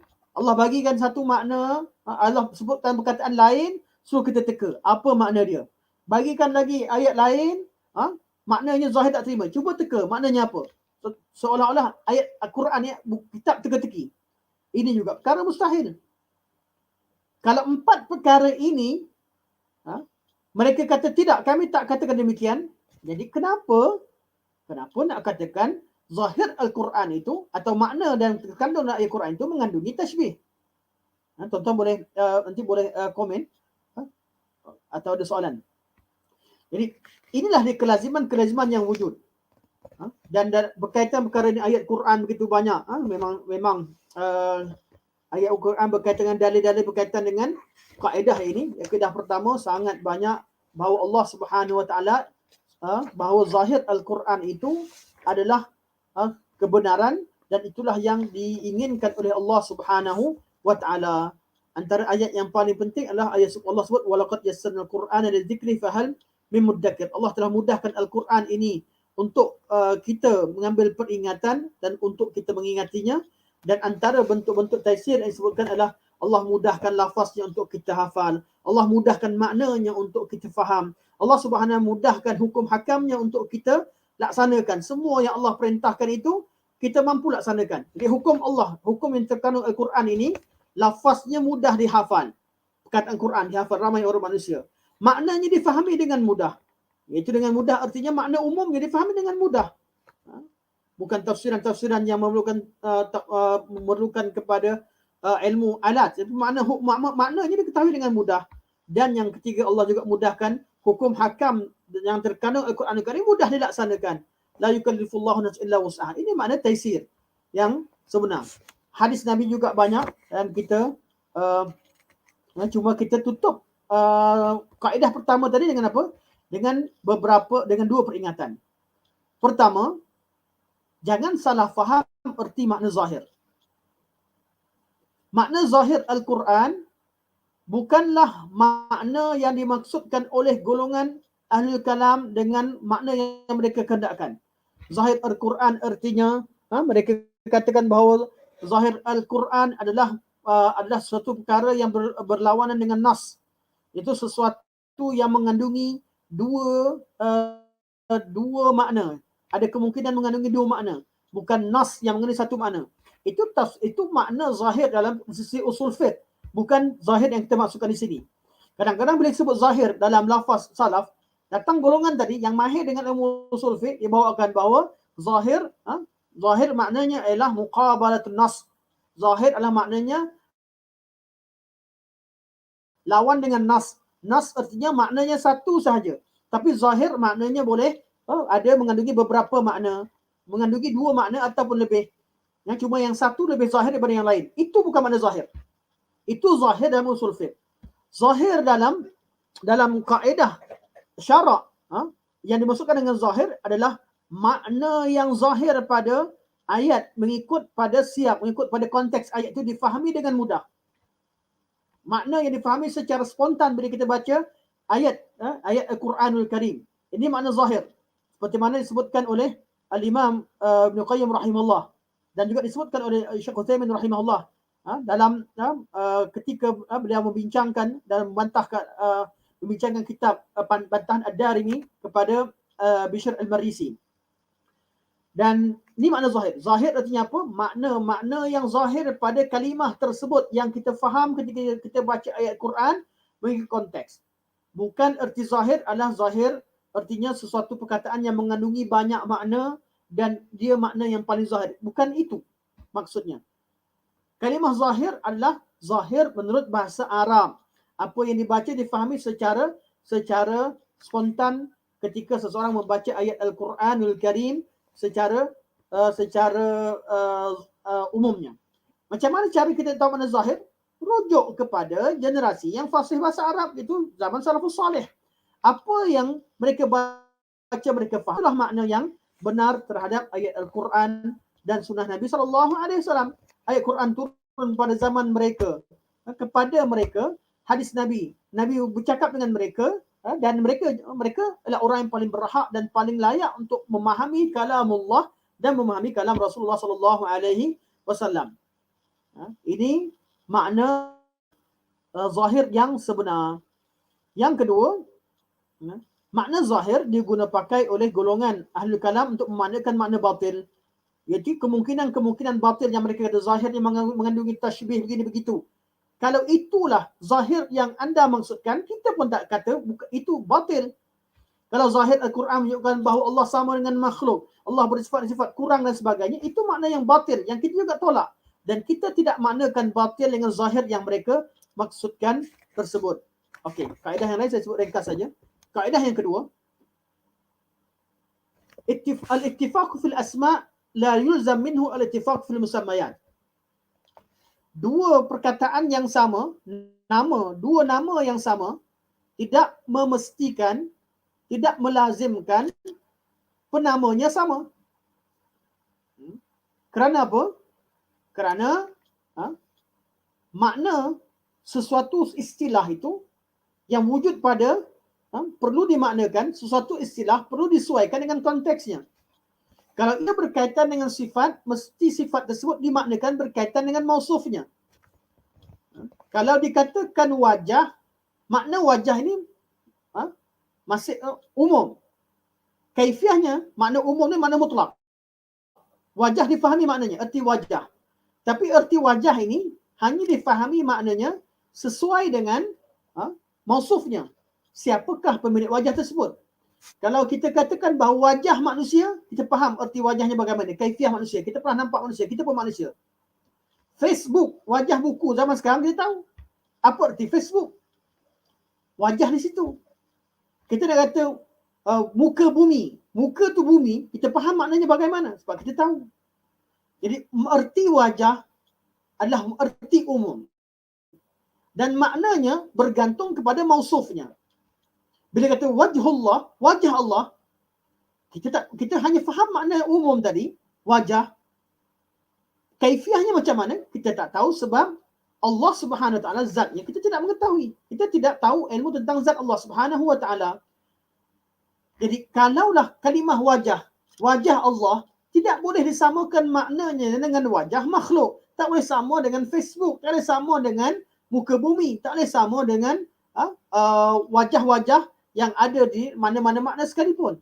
Kerana kalimah wajah itu makna zahir yang umum yang perlu disesuaikan maknanya dengan yang bersifat dengannya, yang disandarkan padanya. Bila disandarkan wajhullah dan kita tahu bahawa Allah Subhanahu Wa Taala bersifat maha sempurna, kita kata sifat Allah sifat wajah yang sabit berada sifat wajah yang paling sempurna yang layak bagi Allah Subhanahu Wa Taala, sebagaimana zat Allah zat yang paling sempurna yang selayaknya bagi Allah Subhanahu Wa Taala. Itu erti al-ittifaq sama, perkataan yang sama tidak semestinya ataupun nama yang sama tidak semestinya membawa makna yang bahawa pemiliknya adalah ada persamaan pada pemiliknya. Di kaedah tadi ada beberapa kaedah yang sebutkan. Yang pertama, kita nak tahu macam mana makna dia bergantung kepada idhafah, taqyid dan takhsis. Ini kita bincangkan kemudian. Mana mudhaf mudhafun ilaih, kalau ditakyidkan dengan siapa, itu perlu kita tahu. Tengoklah wajah disandarkan kepada siapa. Wajah itu maknanya bergantung kepada idhafah tadi ataupun taqyid ataupun takhsis. Yang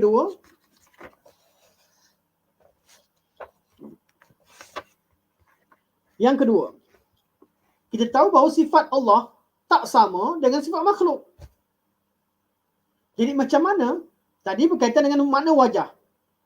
Sekarang, kalau sabit Allah ada wajah dan makhluk ada wajah, sudah pasti sifatnya ada pada Allah jauh sangat berbeza sebab dia makhluk. Kalau ada orang sifatkan wajah Allah sama dengan wajah makhluk, ini suatu kebodohan. Itu bukan kebijaksanaan, ini suatu kebodohan menyamakan Allah dengan makhluk.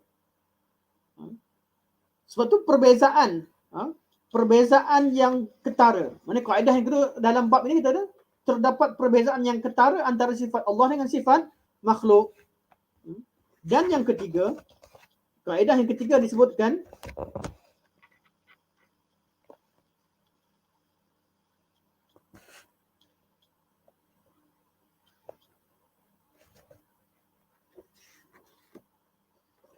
apa yang terdapat di syurga. Nikmat-nikmat yang terdapat di syurga adalah satu nikmat yang namanya sama seperti sebahagian daripada objek yang wujud di dunia. Ada sungai di syurga, ada emas, ada bangunan terbuat dari emas, perak, ada pohon dan sebagainya, ada buah-buahan dan sebagainya. Objek itu objek yang namanya sama wujud di dunia ini. Di dunia pun ada sungai, ada makan, ada buah-buahan. Di dunia ini ada bangunan, ada perigi dan sebagainya. Namun adakah yang di surga sama dengan di dunia? Tidak. Kerana Allah kata a'dadtu li'ibadiyas salihin ma la 'ainun ra'at wa la udhunun sami'at wa la khatara 'ala qalbi bashar. Aku siapkan nikmat untuk hambaku yang soleh di syurga nanti, suatu perkara yang tak ada satu mata pun pernah tengok, nikmat yang tak ada satu telinga pun pernah dengar dan tidak pernah terbayang pun dalam hati mereka. Jadi ini bukti yang ketiga bahawa nama sama tak semestinya hakikatnya sama. Dan yang keempat, kaedah mengatakan bahawa tak semestinya nama sama artinya hakikatnya sama adalah adakah orang yang baca Quran yang faham makna secara umum di kalangan salafus salih seperti mana yang wujud, adakah mereka ini disifatkan sebagai golongan musyabbihah dan mujassimah. Ini kaedah yang kedua.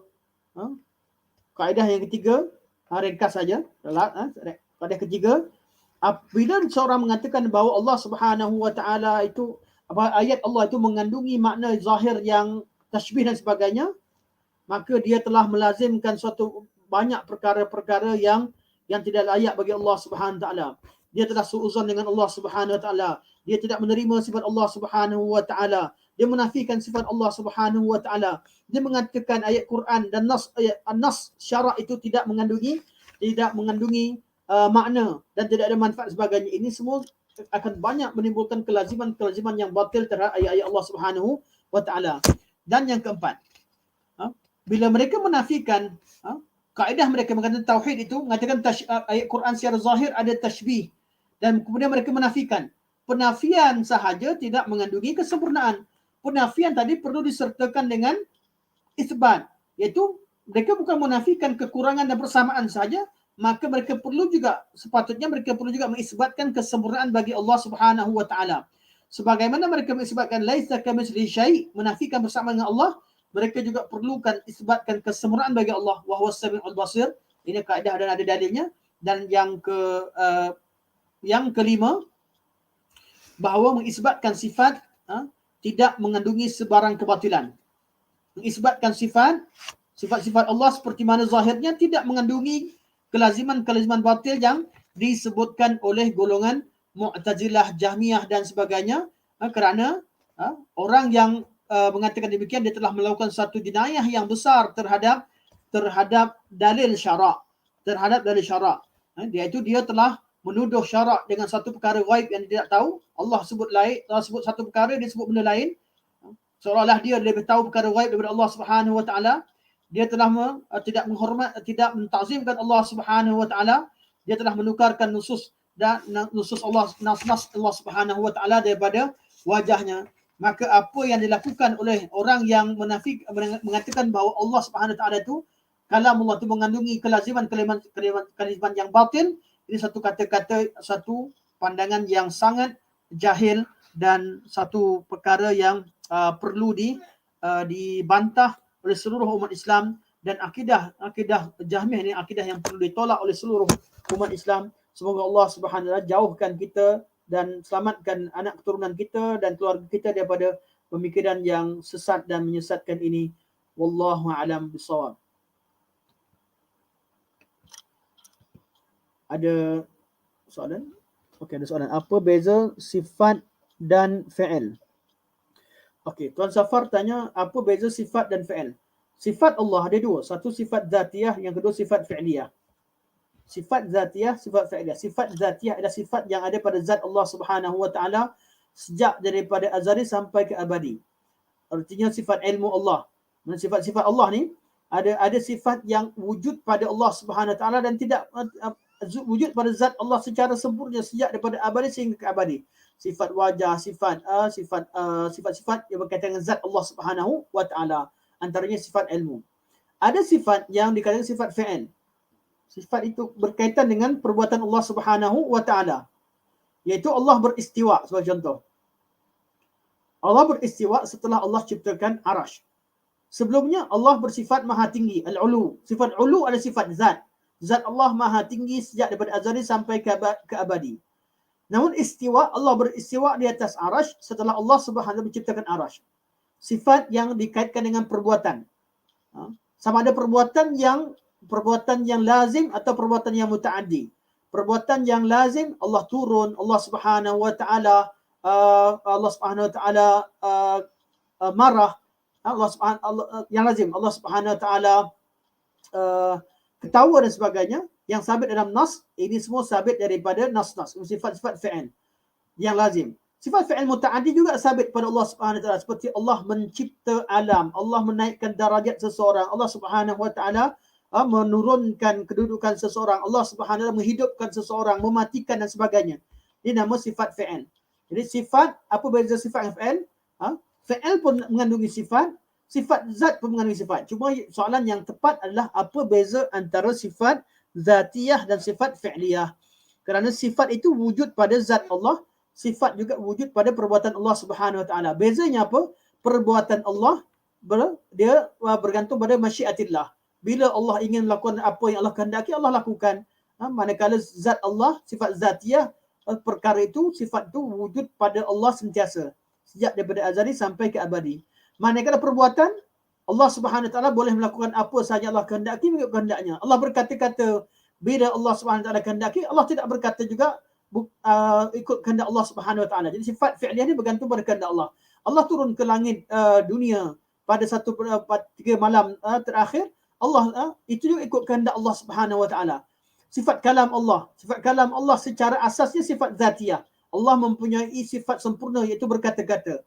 Sifat ingin berkata-kata pada waktu tertentu itu sifat fi'liyah, bergantung pada masa dan masa ikut kehendak Allah Subhanahu Wa Taala bila Allah kehendaki. Allah Subhanahu Wa Taala bersifat maha berkata-kata sejak dari azali sampai abadi, dan Allah telah pun berkata-kata, Allah boleh berkata-kata, dan bila-bila masa Allah ingin berkata-kata, Allah akan berkata-kata dan bercakap dengan mana-mana makhluk yang Allah kehendaki. Atau Allah berkata-kata dengan sendirinya. Allah bercakap dengan sendirinya tanpa ditujukan pada makhluk ketika makhluk tiada, seperti mana ayat Quran Limanil Mulk, siapakah yang memiliki kerajaan hari ini setelah Allah Subhanahu Wa Taala menghancurkan seluruh makhluk, dan sebelum Allah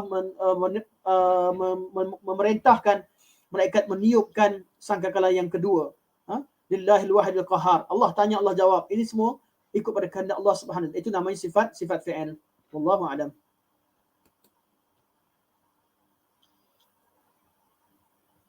Okey, alhamdulillah, jadi sekadar ini tidak ada soalan lain. Semoga Allah SWT jadikan pertemuan kita pertemuan yang manfaat, yang baik bagi Allah Subhanahu Wa Taala, yang Maha Quran beri kelebihan sendiri. Semoga Allah Subhanahu Wa Taala jadikan kelas kita pada kuliah kita pada hari ini kuliah yang bermanfaat dan ada kebaikannya. Dan saya mohon maaf di atas segala kekurangan atau apa yang disampaikan tidak menepati apa yang dikehendaki. Saya mohon apa yang banyak di atas kalimat tersebut. Semoga Allah SWT mengampunkan saya dan mengampunkan tuan-tuan dan puan-puan, dan semoga Allah SWT bimbing kita semua di dunia dan di akhirat, dan semoga Allah SWT bimbing kita semua masuk ke syurganya, dan semoga Allah SWT jadikan kita di kalangan orang-orang diangkat darajat dalam syurga insya-Allah. Sampai sini saja. Subhanakallahumma wabihamdika asyhadu an la ilaha illa anta astaghfiruka wa atubu ilaik. Wa sallallahu ala sayyidina Muhammad wa ala alihi wa sahbihi wa baraka wa sallam walhamdulillahi rabbil alamin. Wassalamualaikum warahmatullahi wabarakatuh.